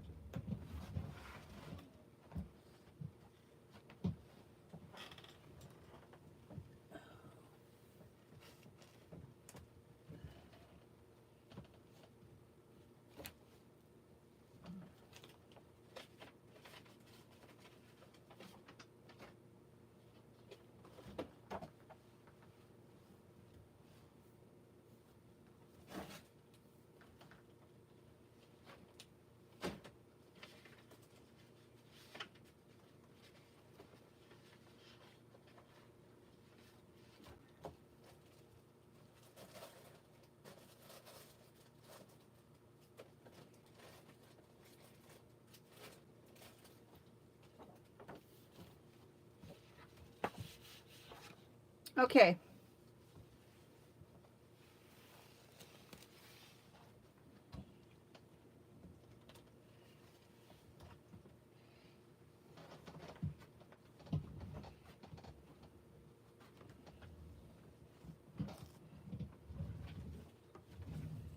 This is from my book, Mostly Tall Ships Jubilee. All my books except one have the name Jubilee in it.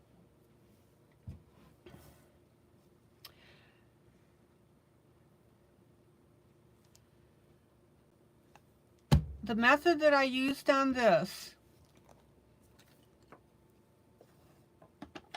and I don't know if you do this or have done it, Heather Marie,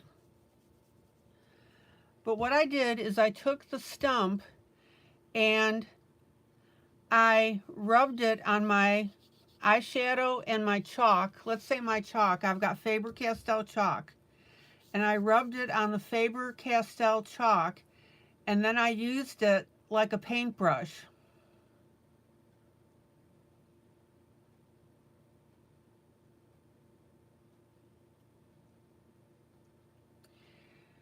Have you ever done that, Heather Marie?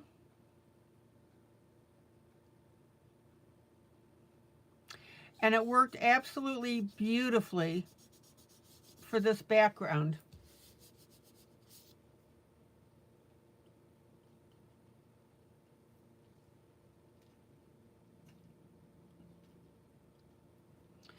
So what you're doing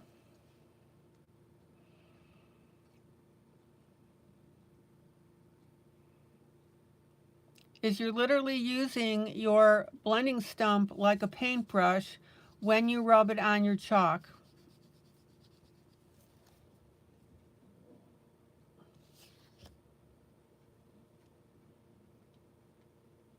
Heather Marie, do you have an account on Facebook?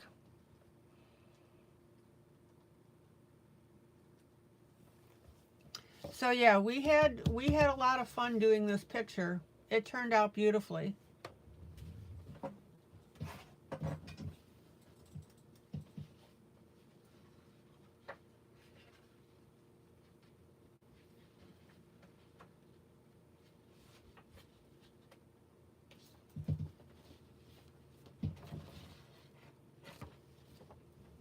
Okay, Heather Marie, if you send me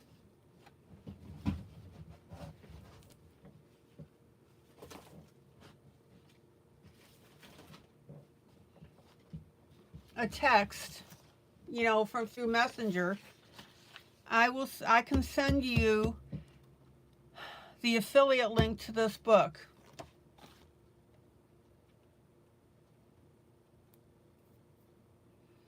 And our group, at no cost to you, gets a small portion of the sale. Otherwise, if you want, you know, just get it from Facebook. Here. Or from Amazon.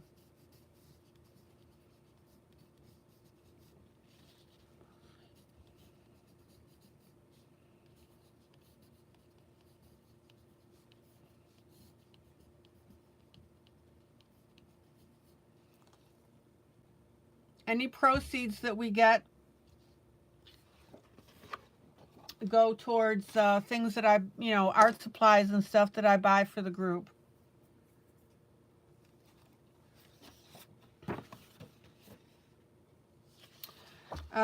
Here's one that we just recently finished. This is Mighty Train's Jubilee.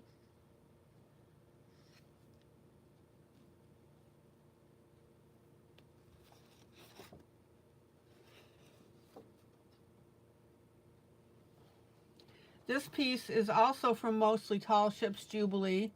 We had a lot of fun doing this villa. This is Villa Sandy. That's the name of it.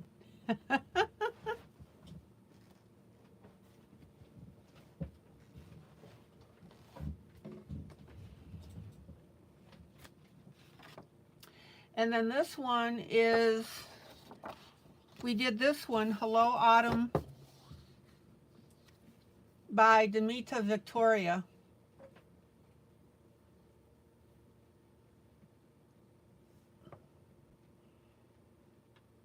Hey, Heather Marie, if you go there, I'm right behind you. The reason we're calling it Villa Sandy is because she asked me to do that coloring out of the book. Had a lot of fun with this too. Now, I added a couple things. You can see these little buglets here. These are little wood buglets that I glued on.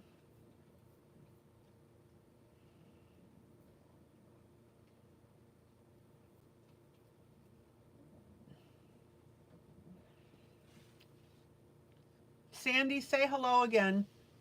Let's see, here's another one that I glued on. And these background verticals were not there. I added them.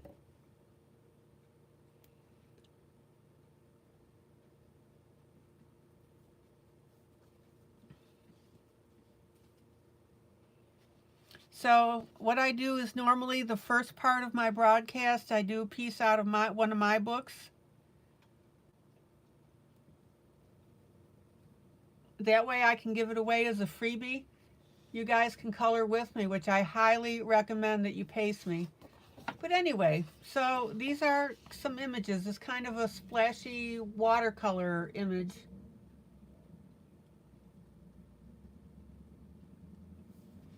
Linda did this piece, beautiful job.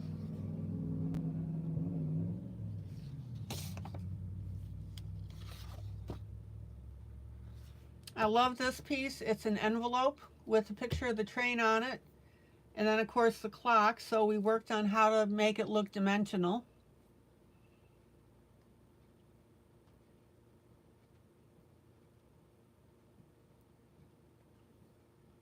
Notice how the green around the outside picks up the green on the image. And this envelope I colored in ivory. And then we shaded the lines for the flaps. And then I added a little bit here on the bottom to make the paper look torn.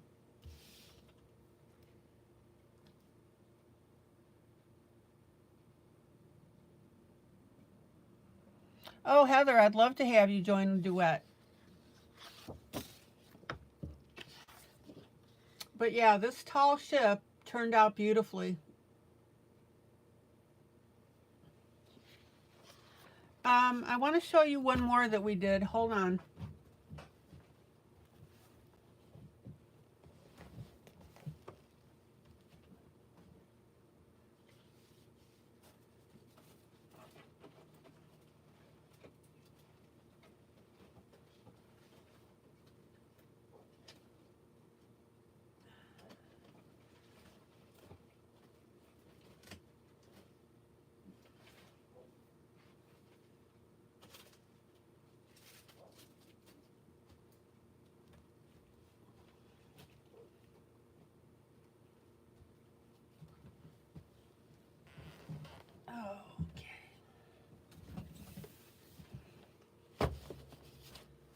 Hold on, I gotta grab my stack here.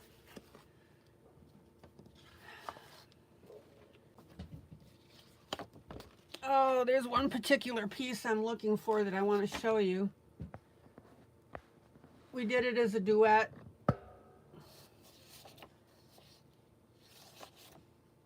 Oh, this one, that was done as a duet.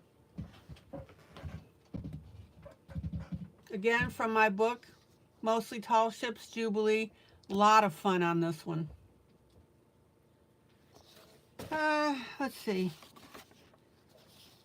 Oh, this is from, oh, somebody help me here. I'm losing, oh wait. Yeah, Whimsical Houses Jubilee, Volume 1.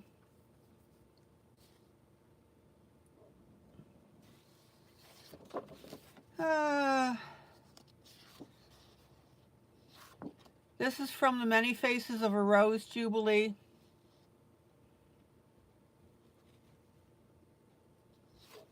Anyway, let me find the one here. Norman Rockwell book.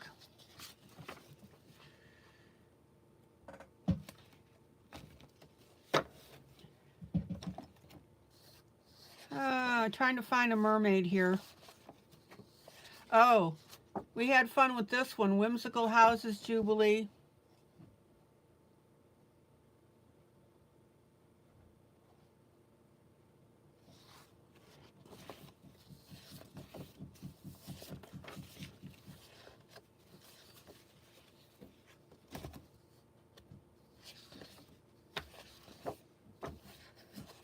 Oh, this one was a lot of fun.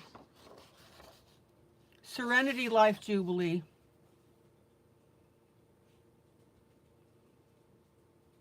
Now, I showed everybody how to put in an additional waterfall here. So this waterfall right here, that was not in the book, or in the page. Here's the Johanna Bosford, Jane Hawkins.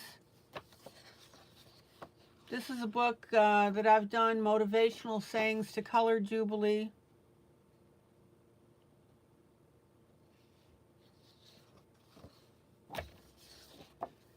All right. I got to quit stopping on pieces.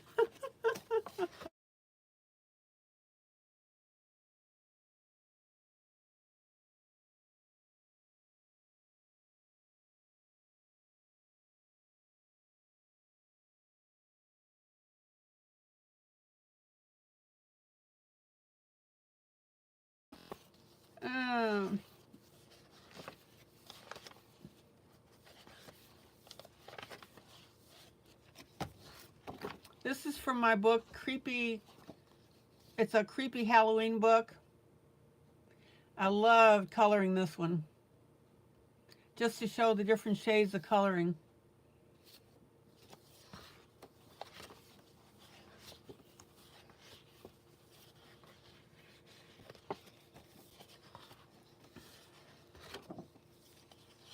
I don't know, one of these days I'm just going to have to do a flip through.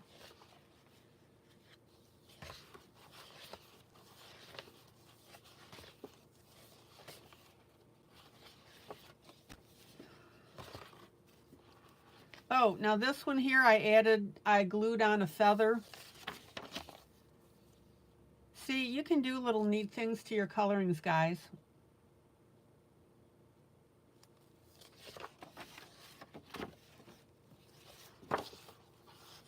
And for my regular peeps, I'm looking for the mermaid that I did.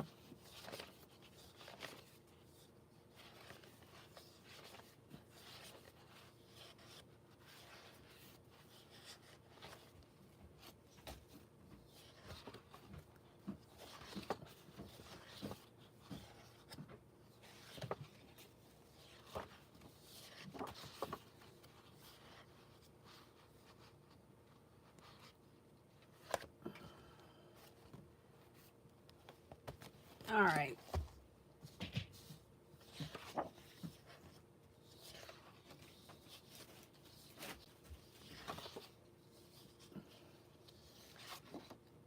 This is from Vintage Classic Coloring.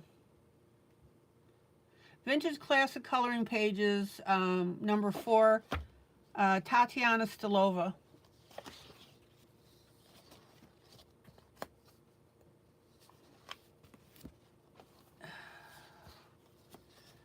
Oh, this was fun.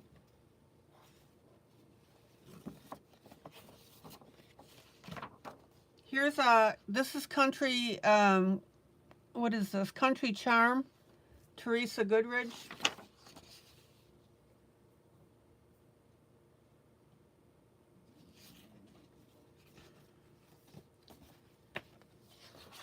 This one was cute. Potpourri Jubilee Volume 3, one of my books.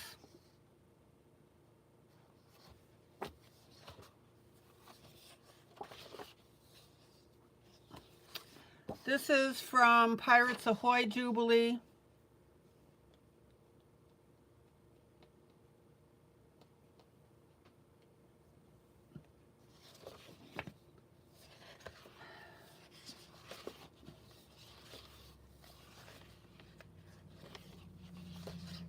Here's a Norman Rockwell I did. I've got 2 of his coloring books. Oh, this one was fun, and I do not remember the book.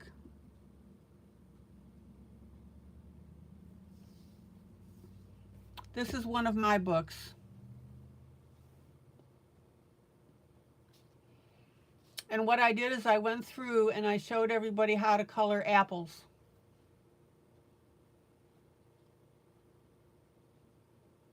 That was a good piece to teach around. Norman Rockwell, Forever Friends Jubilee. Any book that's got Jubilee in it, that's my book. Adorable Animals Jubilee.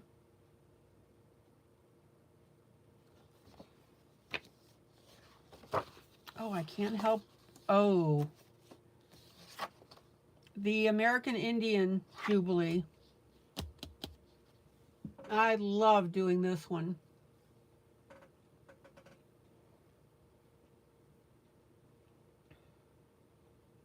Showed people how to do faces on there. Oh. Strange Things Jubilee. It's a fun book.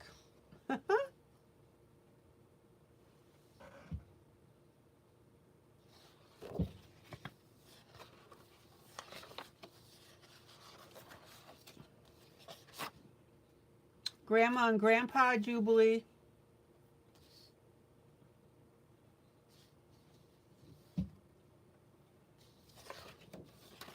I really am looking for a page here. Oh, here's a Kirby Roseanne's. Love doing this one. Now, let me show you what I did with this one. Oh, skin is a lot of fun. I took rhinestones, clear ones, and added them onto the web that this spider was spinning.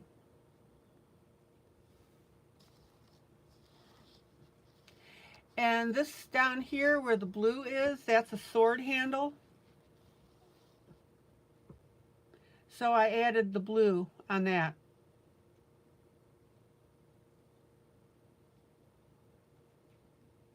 And notice too that I added red. So on this bow here, I added red rhinestones.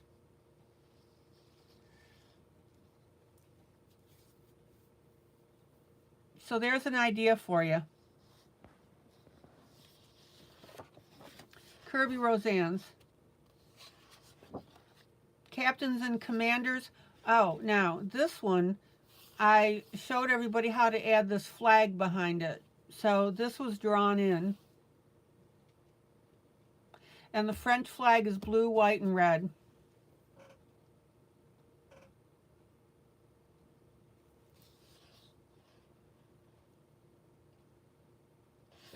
Oh, Linda, good night.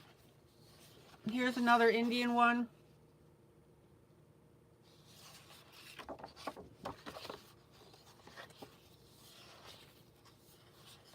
And I still haven't found, oh, here's a parrot. Adorable Animals Jubilee. Linda, Michelle, take care.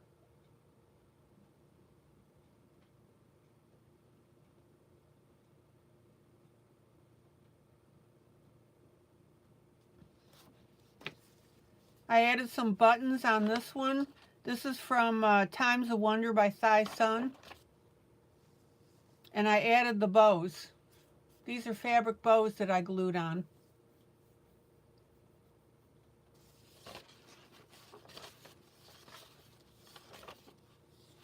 Oh, this is from Be a Mermaid and Make Waves Jubilee.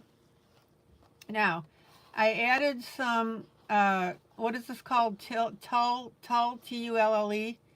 It's a mesh. Hopefully you can see it. Yeah, there you go.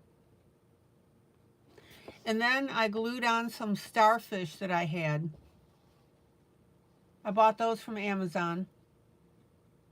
So we colored the picture, added the mesh, added the, thank you, Tulle, T-U-L-L-E.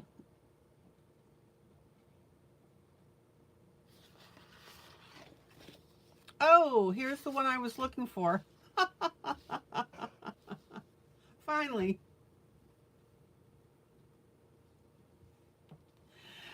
Oh, what's this from? Be a Mermaid and Make Waves Jubilee.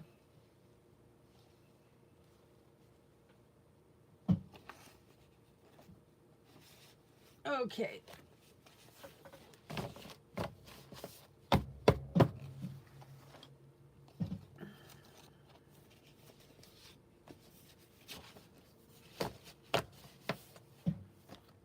Let me restack my pictures here.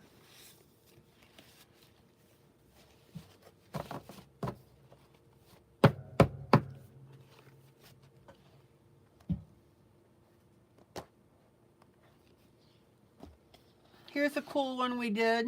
Don't remember the book.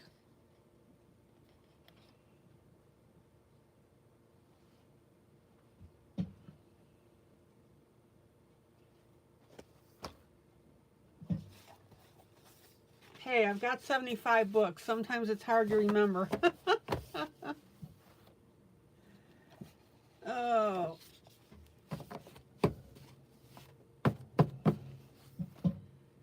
So that's the picture,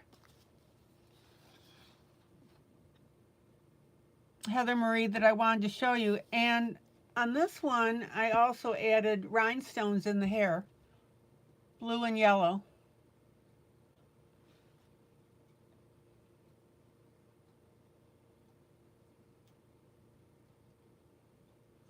Listen, guys, when you color, I want you to think outside of the box. I really do. All right.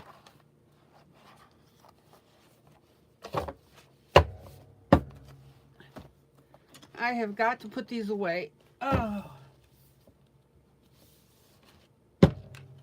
Oop, there we go. Hold on.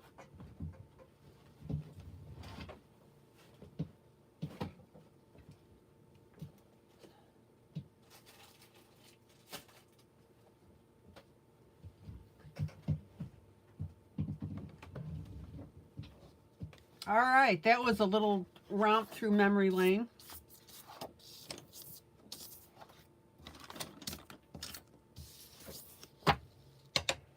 Or down memory lane, I should say. Okay. So I'm going to, oh, you spray painted through lace, yeah, onto a prime plate and made a beautiful design that looks pretty. Oh, yeah.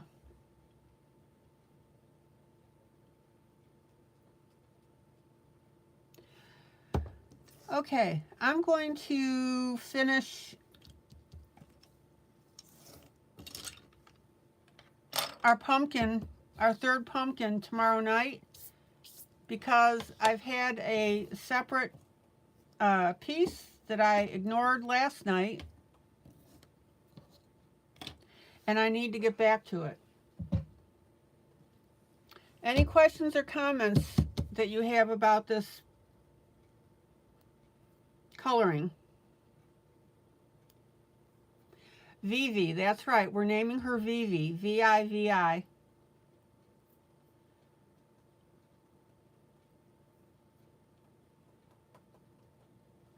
Oh, TS, you did it with a certain blue color and it looked like looked real blue and white porcelain. Oh.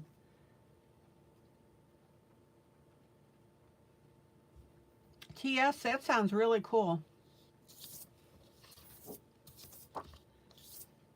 Okay, guys, nobody should feel intimidated by this piece. It's not hard.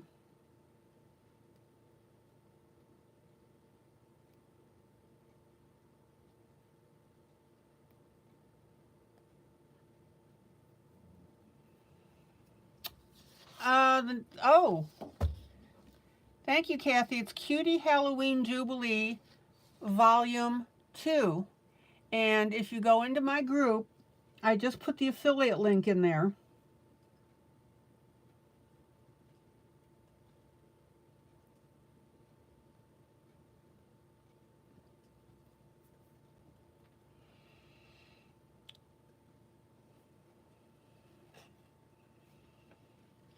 And again, if anybody wants any of these books,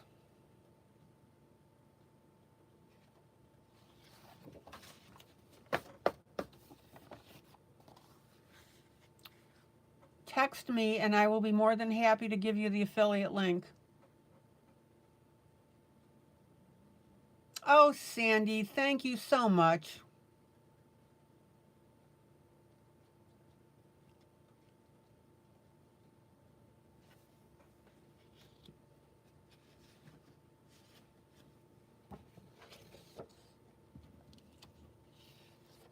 Okay.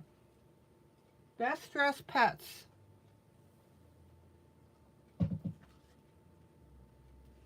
Creative Haven.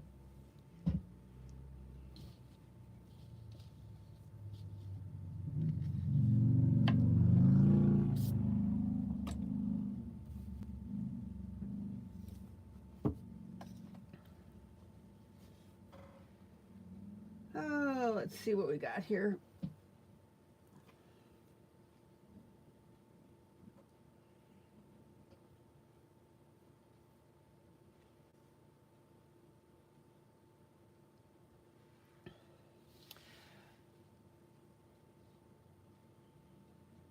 Yeah, Whimsical Houses, of course, you'll enjoy, Sandy. And I think I'm getting my book on Tuesday. I think Amazon told me, so I'll do a flip through of it.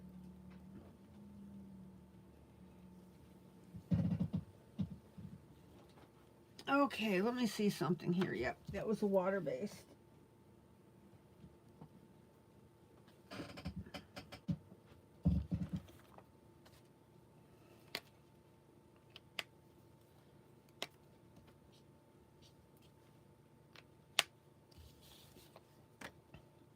Okay, let's use some markers on here.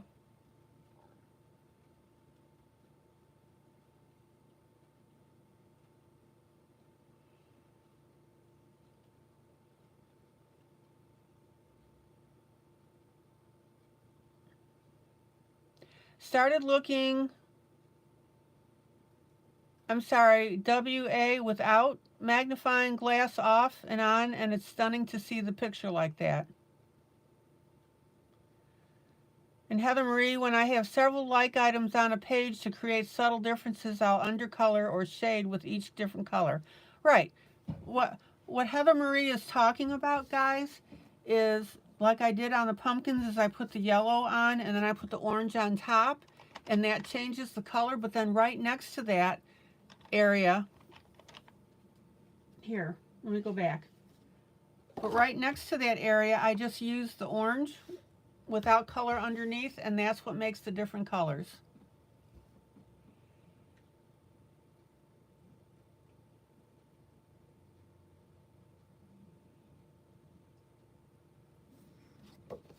Okay. Alcohol-based markers, I'm using water-based and alcohol-based. And I was doing this outfit and I forgot part of it, or missed it, I should say.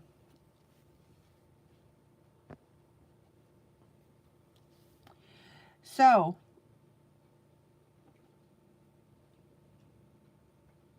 when you're using markers, you need to take into account, especially on your cheaper papers, your marker bleed. And what that means is you need to figure out how much your marker is going to bleed out sideways from where you originally put it.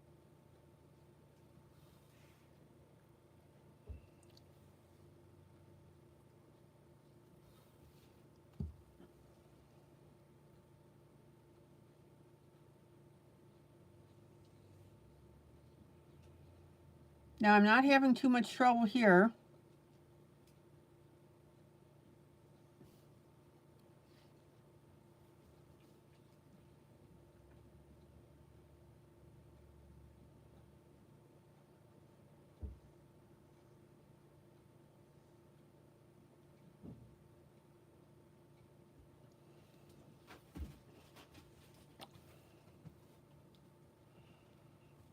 All right, let's move over here.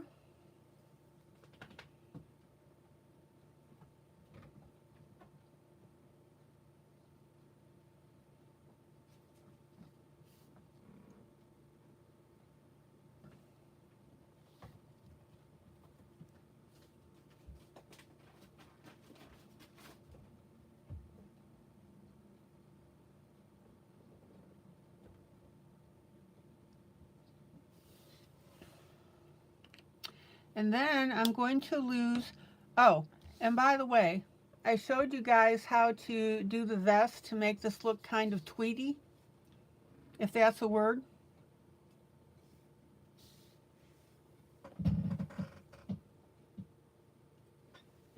Oh.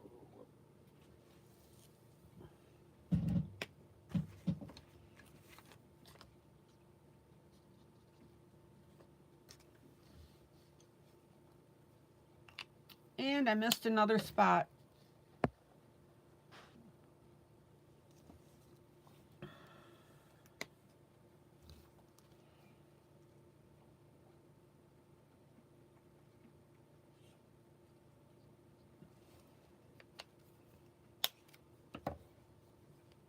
And then I'm going to put some gray in between. Again, alcohol-based marker.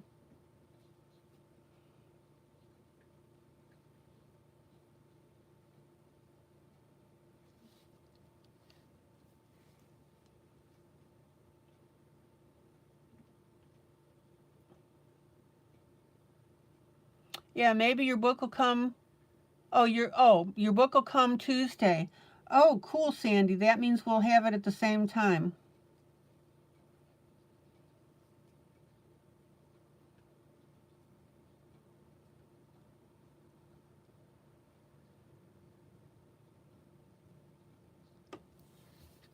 And yes, cross-hatching is a great way to show tweed.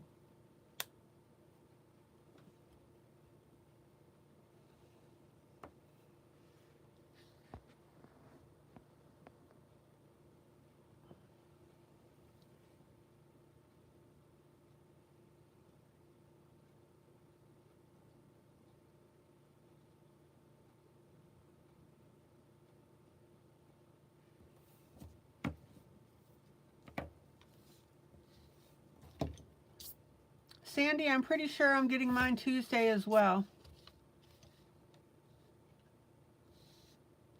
Okay.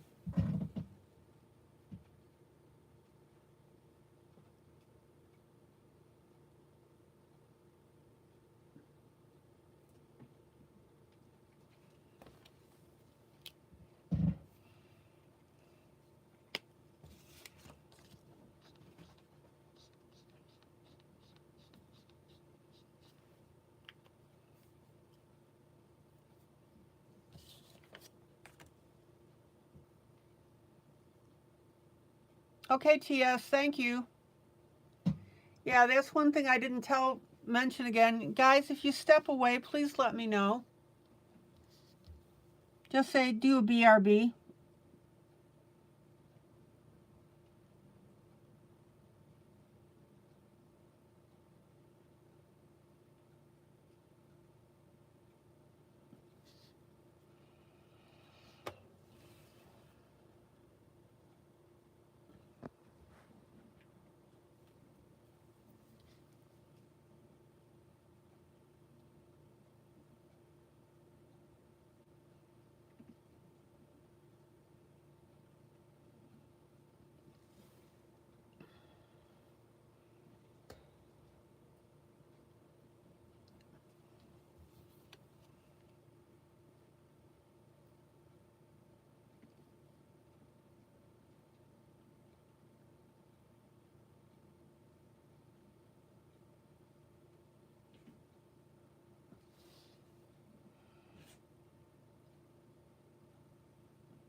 Now again, remember that when you go over an area with your marker a second time, it creates a darker shade.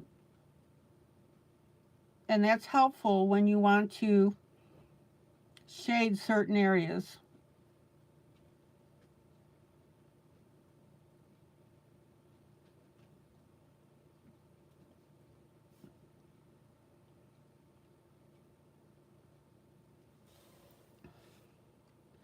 Now, the reason I'm going over this area twice is because I've got this green right next to this, so we need to differentiate that color. Plus, of course, I'm going to be doing some shading with my pencil.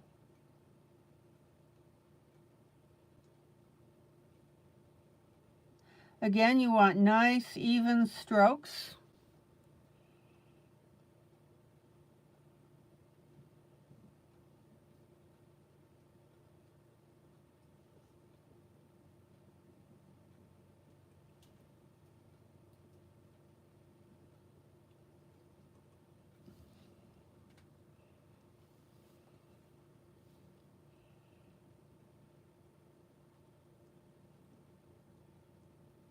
Try not to pick up your marker, if at all possible.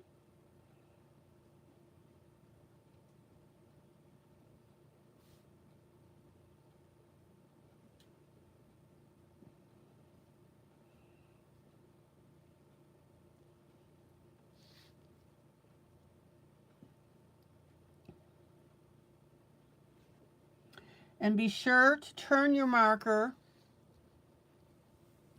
when you do pick it up. Be sure to turn your marker a little bit when you go to put it to paper again, because why? You want to keep that fabric, which is the tip, used as evenly as possible.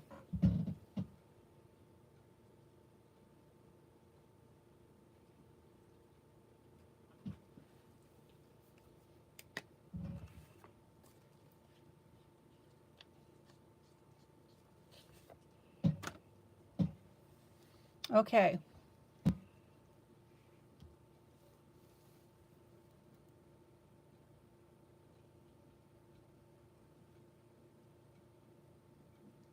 So Heather Marie, are you enjoying the broadcast?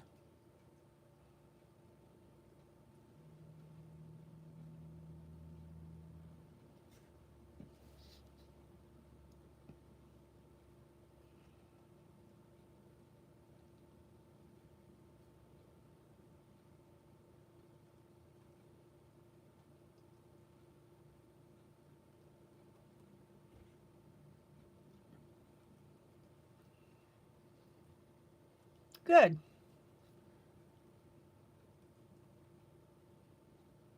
Although I guess I shouldn't have asked you that question, because that puts you on the spot. Sorry. I truly didn't mean to do that. I'm sorry.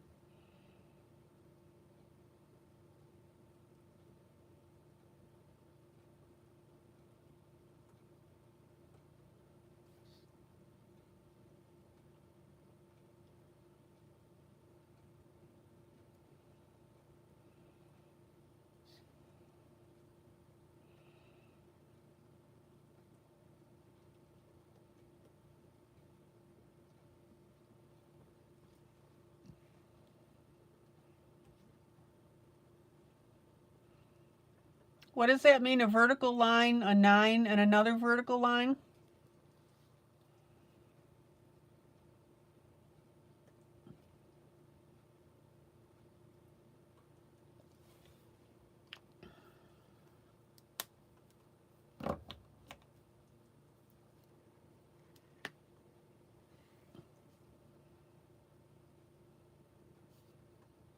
Okay.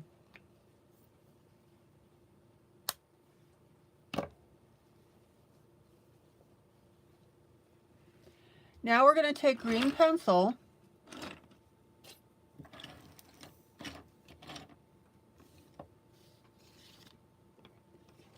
and this is where we're going to start our shading.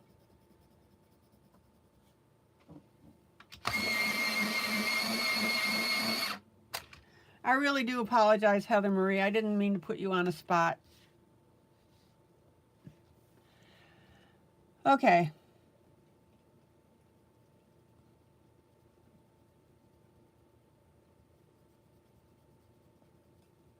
Green pencil.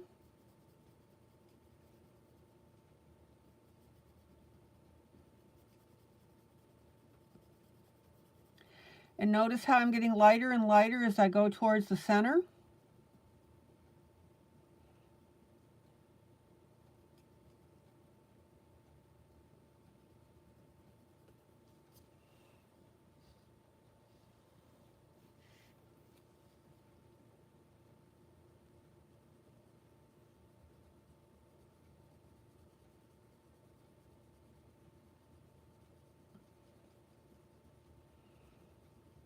Well, I guess I was pretty safe asking that question anyway, because you're still here.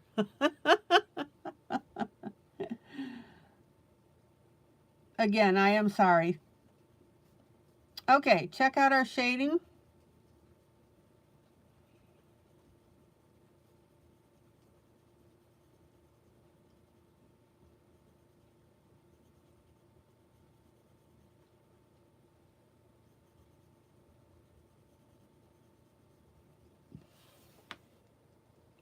And that's looking pretty cool.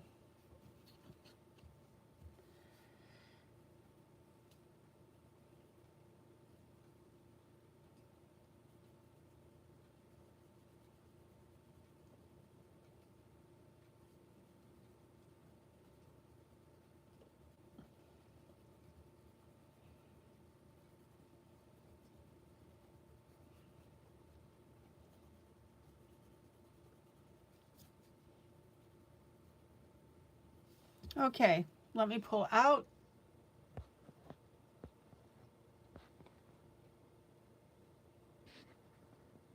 Hold on.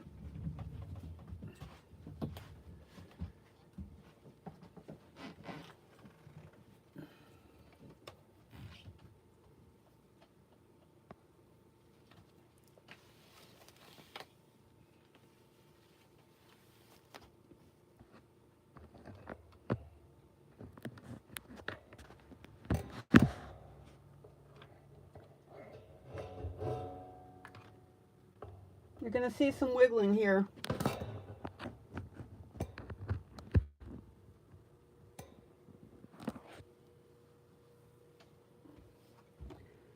I actually just got a low power message, which I shouldn't have because I do have my camera plugged in to power.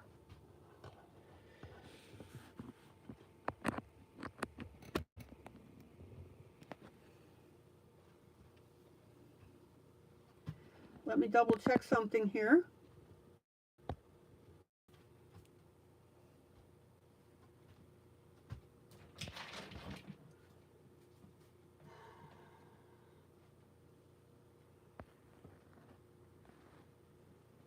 Well, something's going on with my power source.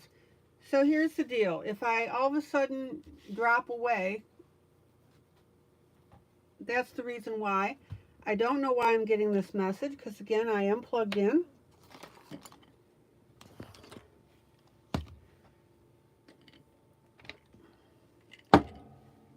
Give me a moment here.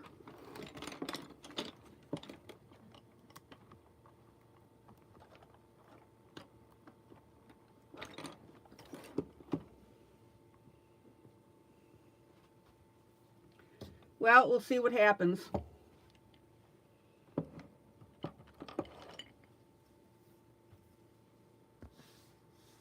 Okay, let's continue.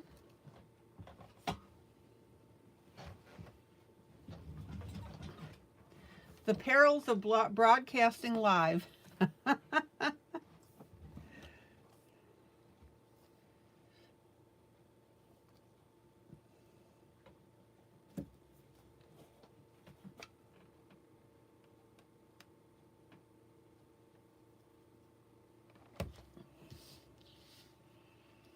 Okay.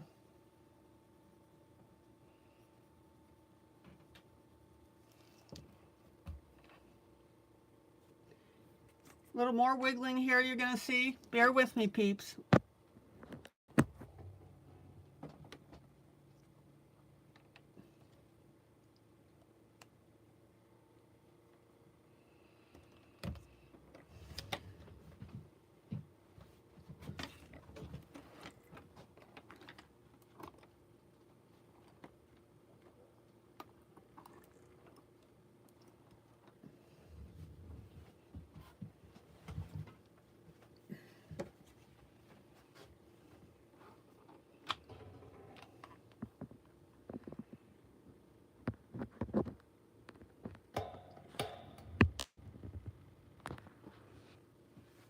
All right, we'll see if that did it.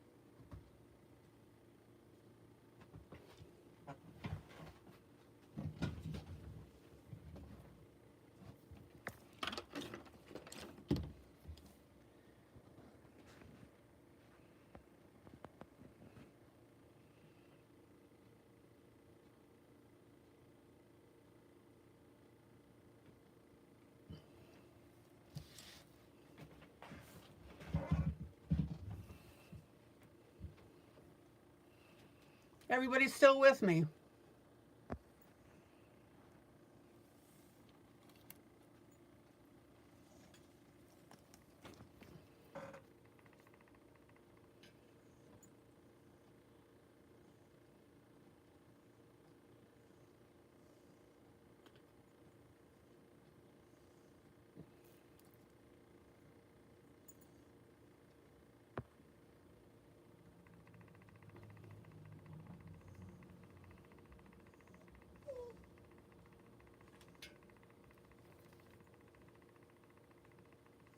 And by the way, I would ask the favor, if you do like this broadcast, please give me a like. That's always appreciated. All right, back to the subject at hand.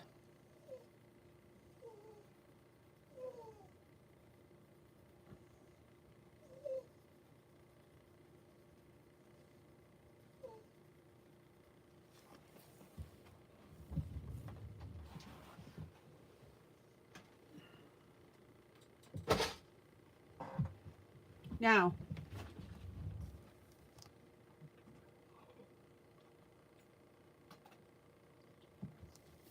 shading your leaves like this, or any object, when you do it on the outside,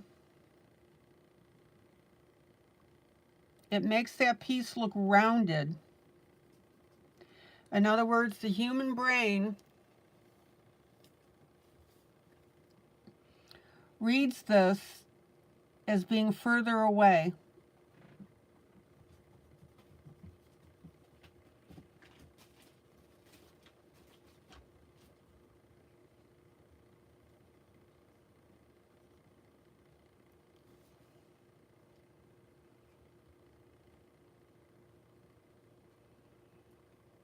And this is shadowing that I'm doing.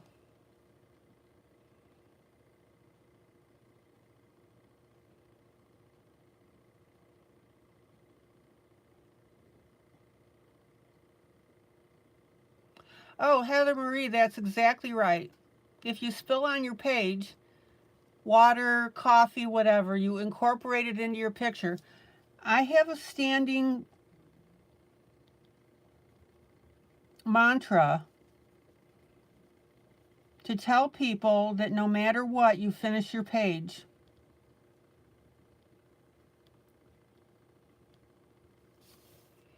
And if you have an accident,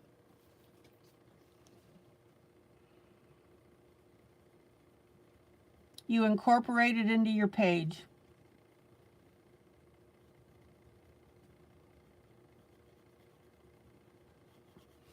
All right, look how cool these leaves are looking, guys.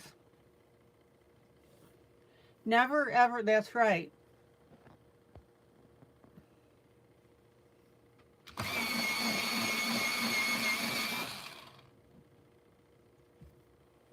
Walk away and come back to it if needed, but don't ever throw it away. And I'll tell you why. Because that helps you grow as an artist.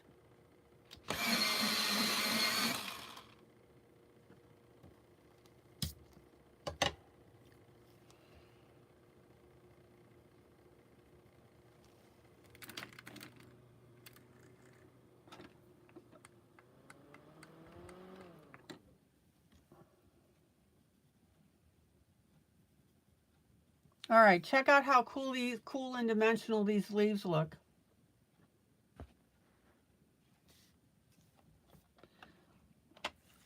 I've seen too many people that will have something happen and they throw away their piece.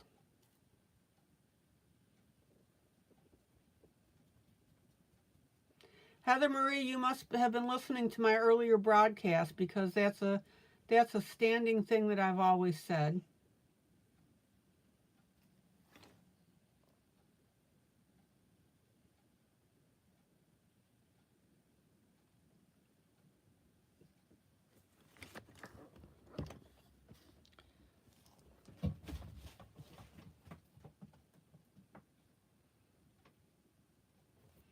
What's the saying by Salvador Dali? Never have fear of perfection, because you'll never achieve it.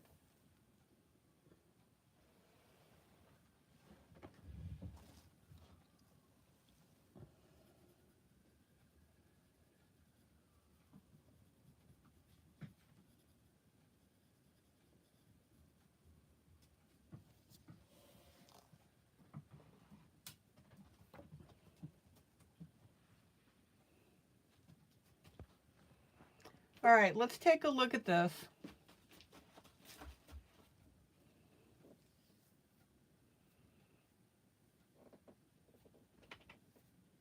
So there was a picture of a girl that you messed up the skin. So what I did was you used it and you made her look like an alien. Cool.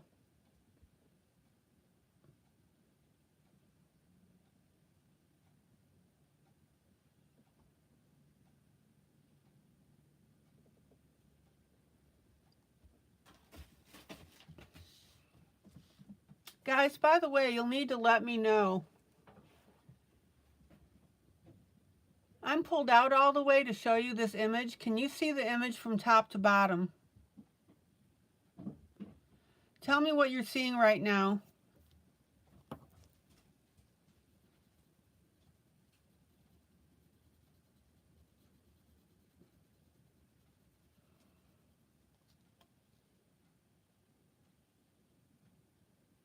I was afraid of that. Something wonky's going on with YouTube.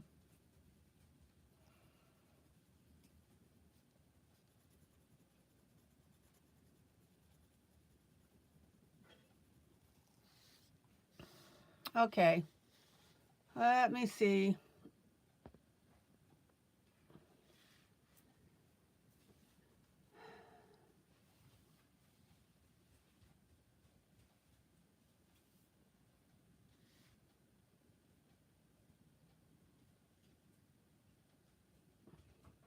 For some reason, the perspective on the broadcast has changed.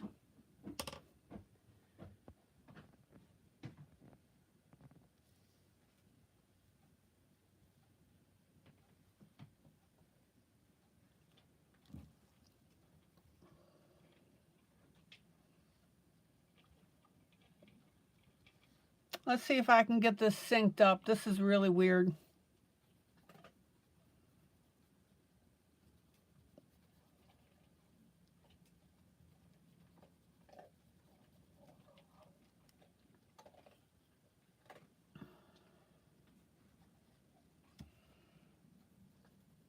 What I'm seeing on my monitor is totally different from what you're seeing on the broadcast. Okay, so everybody see how I'm doing this shading.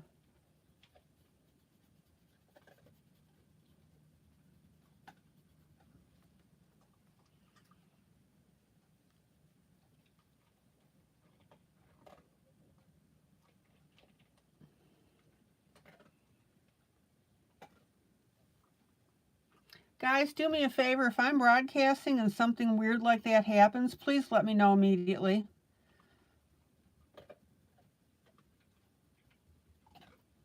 Okay, everybody see how dimensional now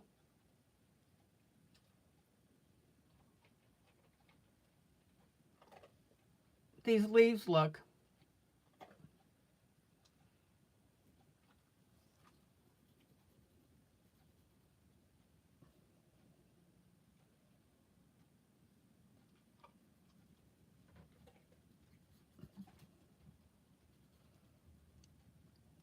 So I'm going to be limping along here till the end of the broadcast.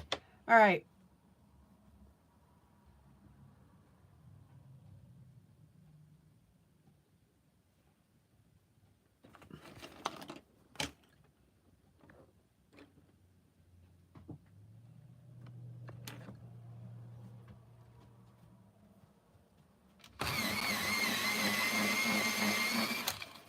Now, I'm going to work on these leaves, or on these petals, if I can get them into camera range.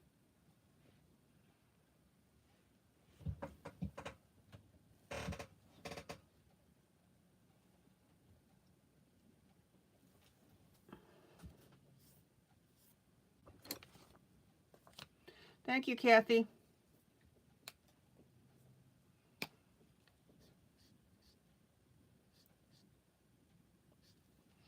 And I'm going to use a purple with them.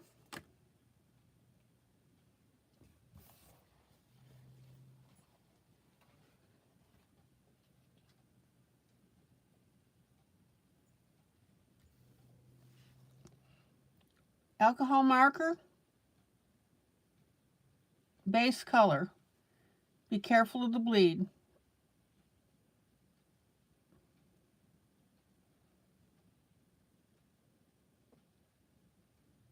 Notice how I'm using one continuous sweep of the marker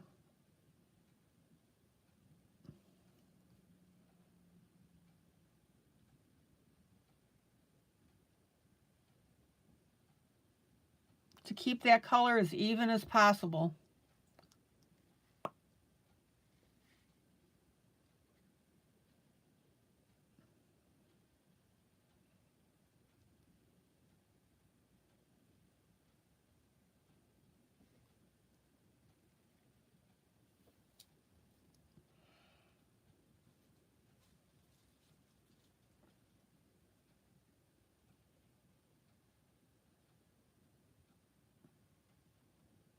See how I'm doing that?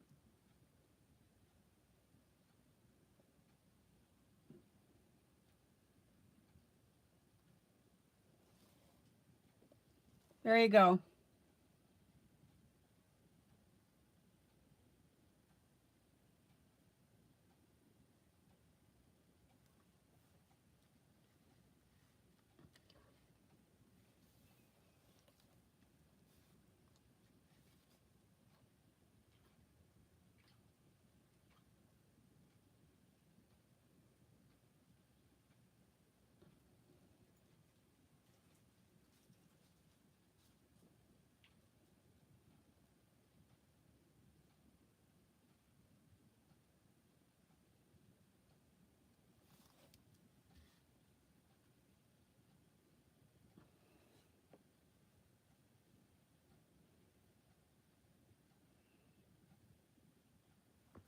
Any questions on how I'm using these markers?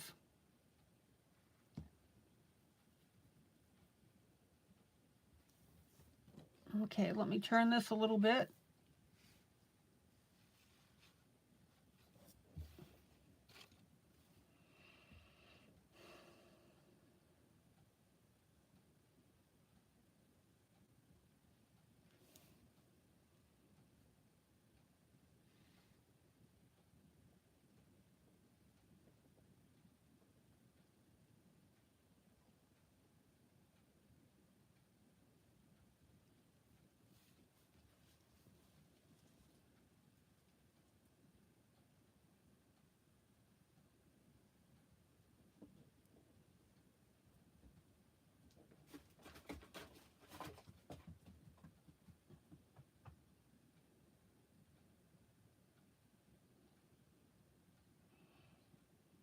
Take your time.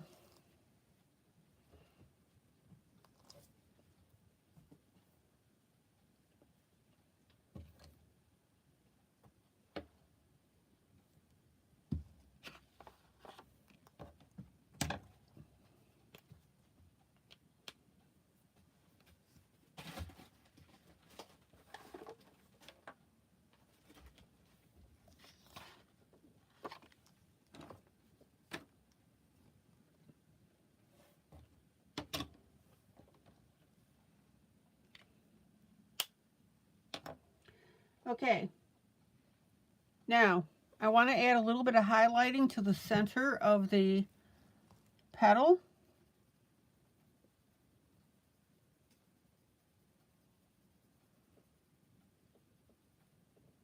So I'm going to come in with a little bit of white.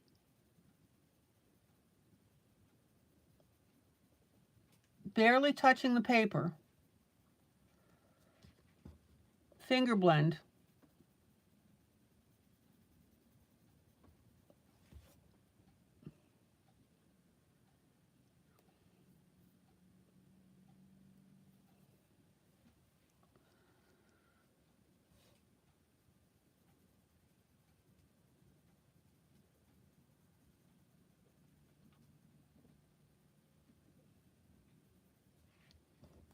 Now, when you create your highlight area here, you don't want to go straight across with that line. You want this to be jagged.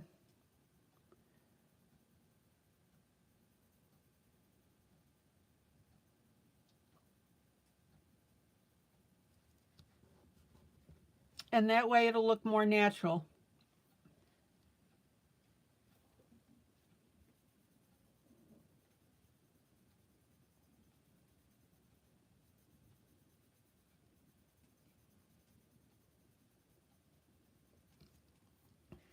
Same thing here, finger blend.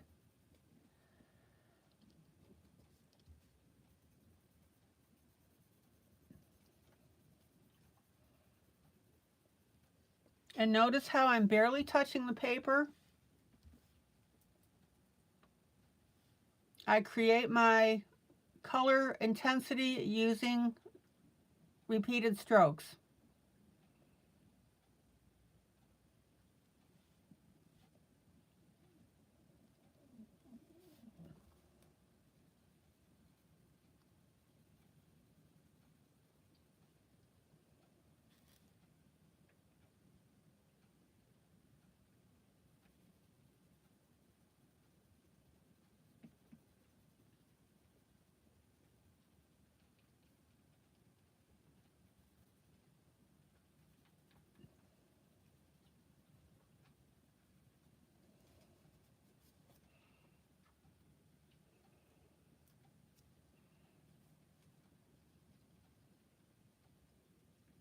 Butterfly kisses is what I call it, very light to start.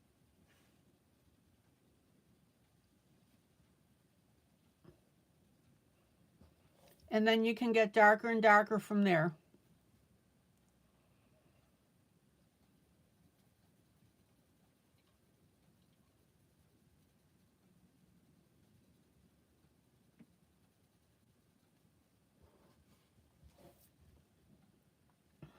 Okay. Now I'm going to come in with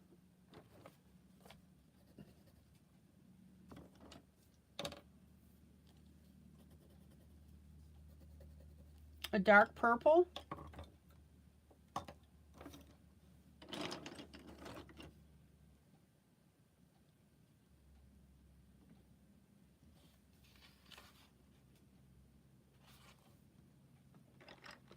And don't forget the purple, purple comes in blues and reds shades.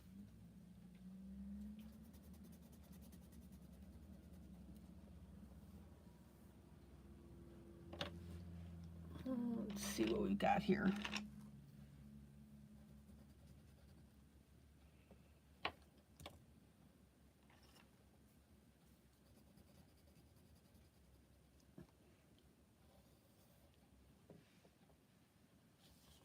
These are two shades of purple that I've got.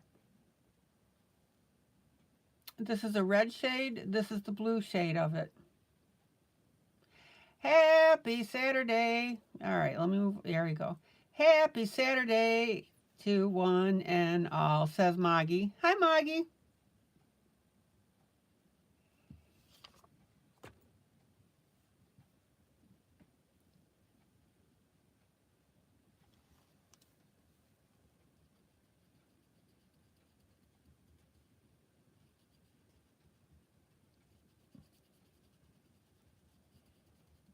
And now I'm going to start shading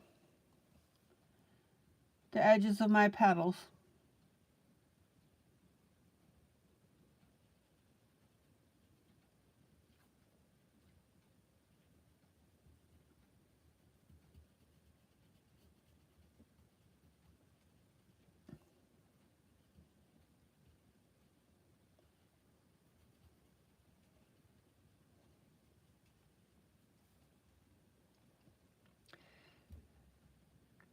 Maggie, I'm having weird problems with my camera angle. I can't pull out and show you what we've done on the little girl with the pumpkins. So you'll see it when I post the picture.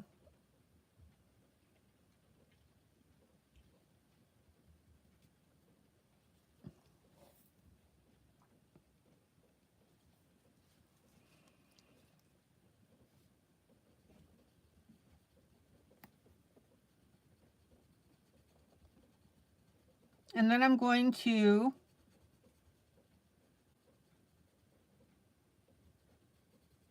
shade around my base.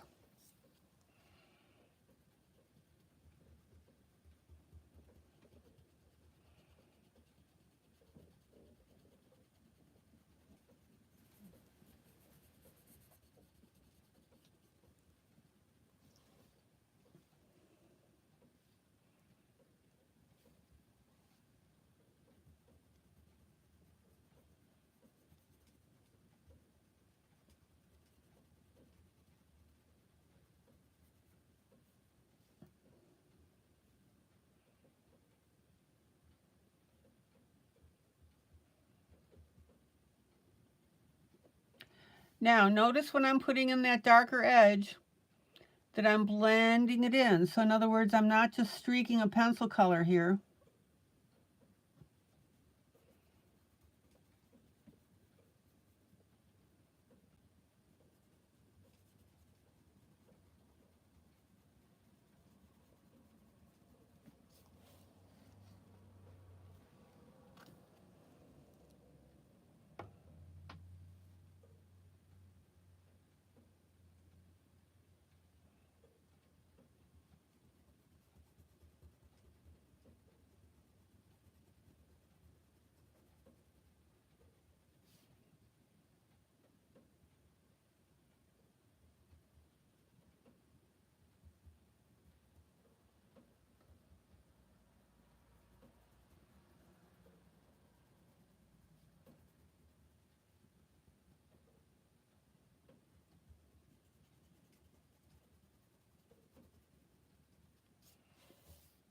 Check it out.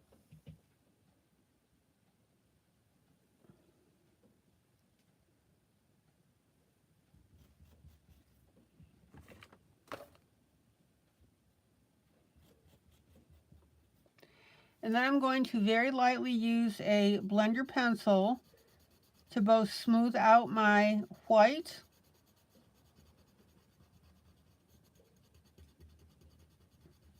and the purple that I just added.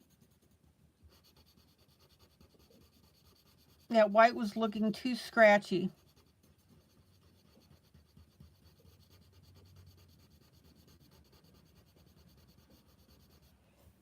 Check it out.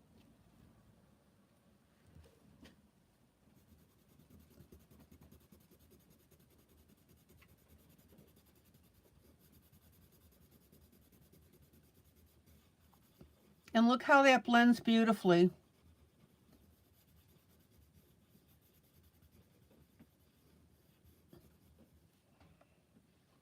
You want that soft look.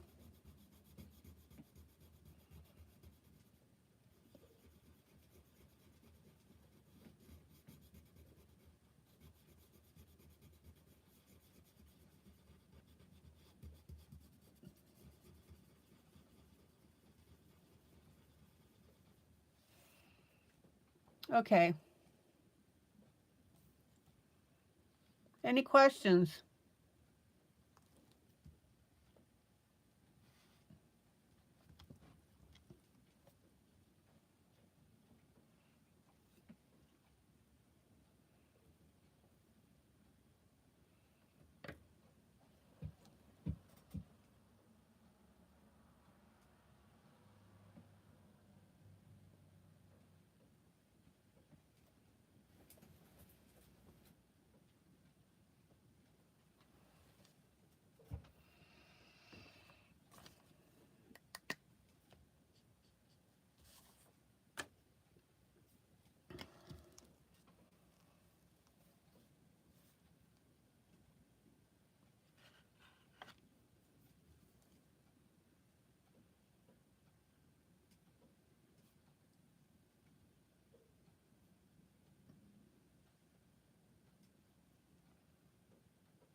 grayish blue alcohol-based marker.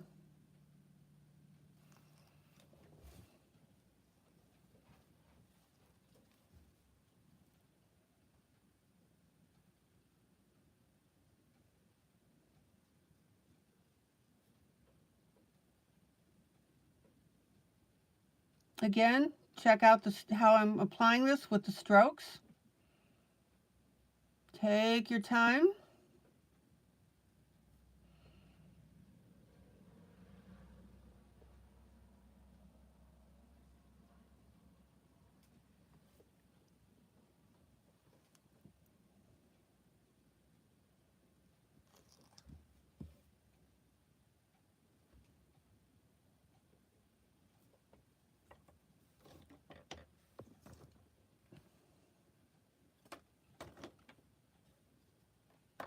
And then my center color,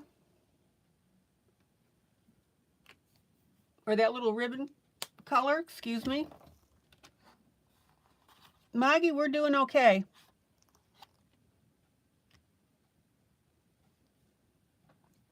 Maggie, I got the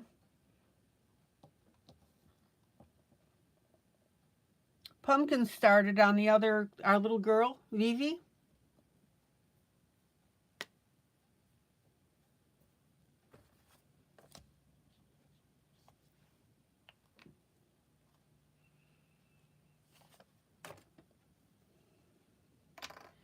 Okay, then I'm coming in with a darker blue.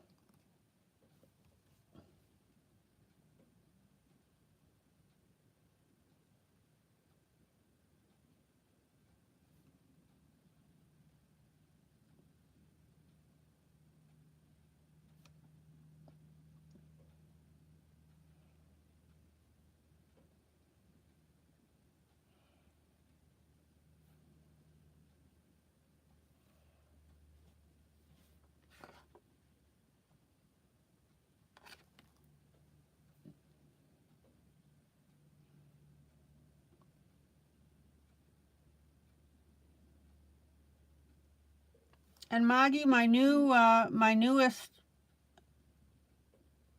Halloween coloring book is released. I've got the affiliate link in the group.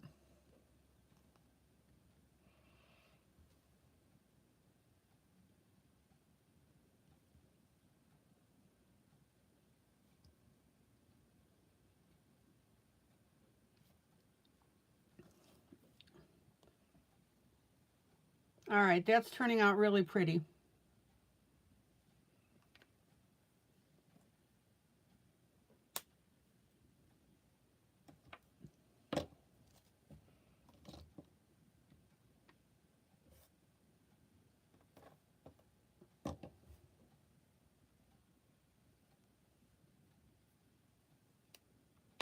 Now I've got about 5 minutes left here. Let me scooch over, see if I can stay in camera.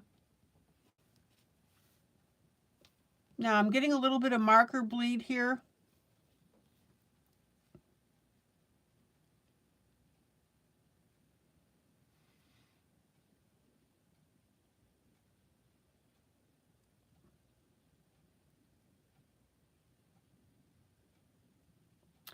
And what I'm going to do is I'm going to use purple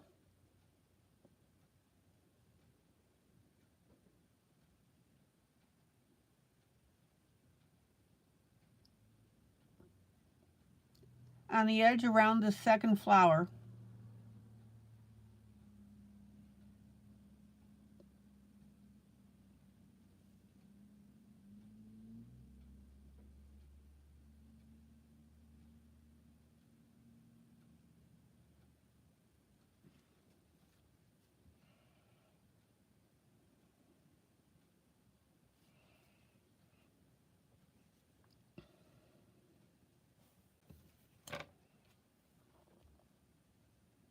Now I'm going to do the other edge of this, but you're going to have to take my word for it because I don't, because of what's going on, I don't know why the camera angle has changed.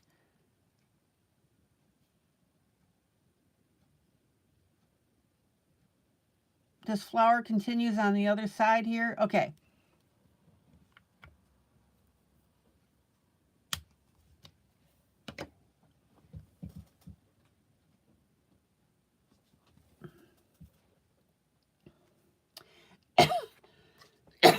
Excuse me. Let me grab a little water here.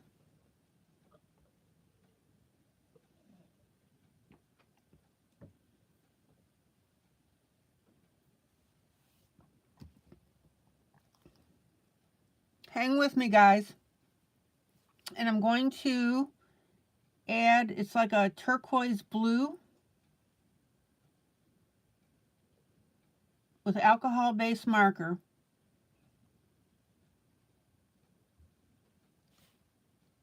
Again, notice how I'm applying the color.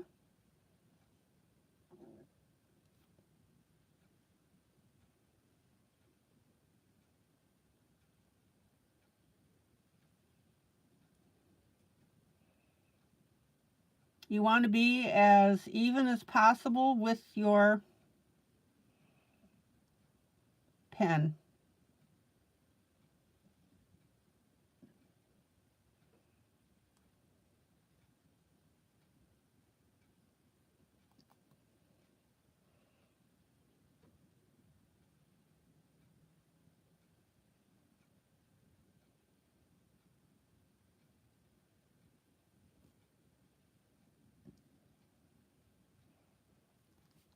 Beautiful.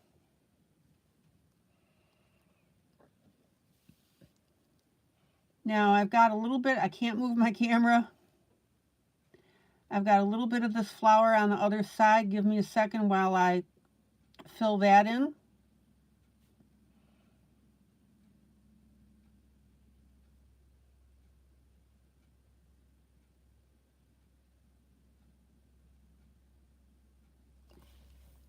Okay, let me see if I can pull out just a little bit. I don't think I can. No, that's it. Okay.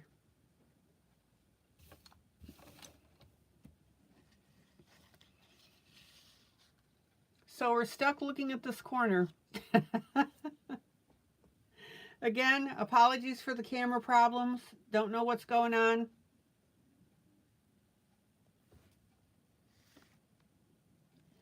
Let's see if I can get this in the shot. All right, guys, I'm going to call it an evening.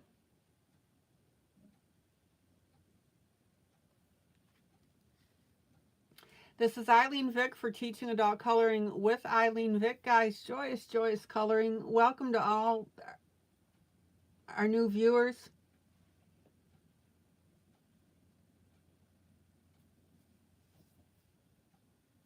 I hope you learned something. I hope you had fun. And I will be posting these pictures as WIPs, work in progress, on my Facebook group, Teaching Adult Coloring with ILene Vick. So take a peek there and you can see the whole picture that I can't show you right now. I love it. All right, guys, take care. Again, joyous, joyous coloring. Love on each other. That's what our group is known for.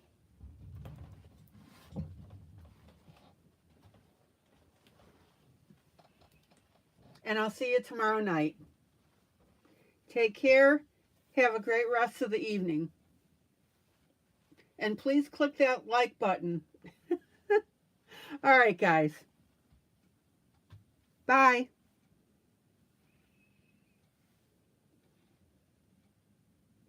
TS, you're welcome. Don't be a stranger.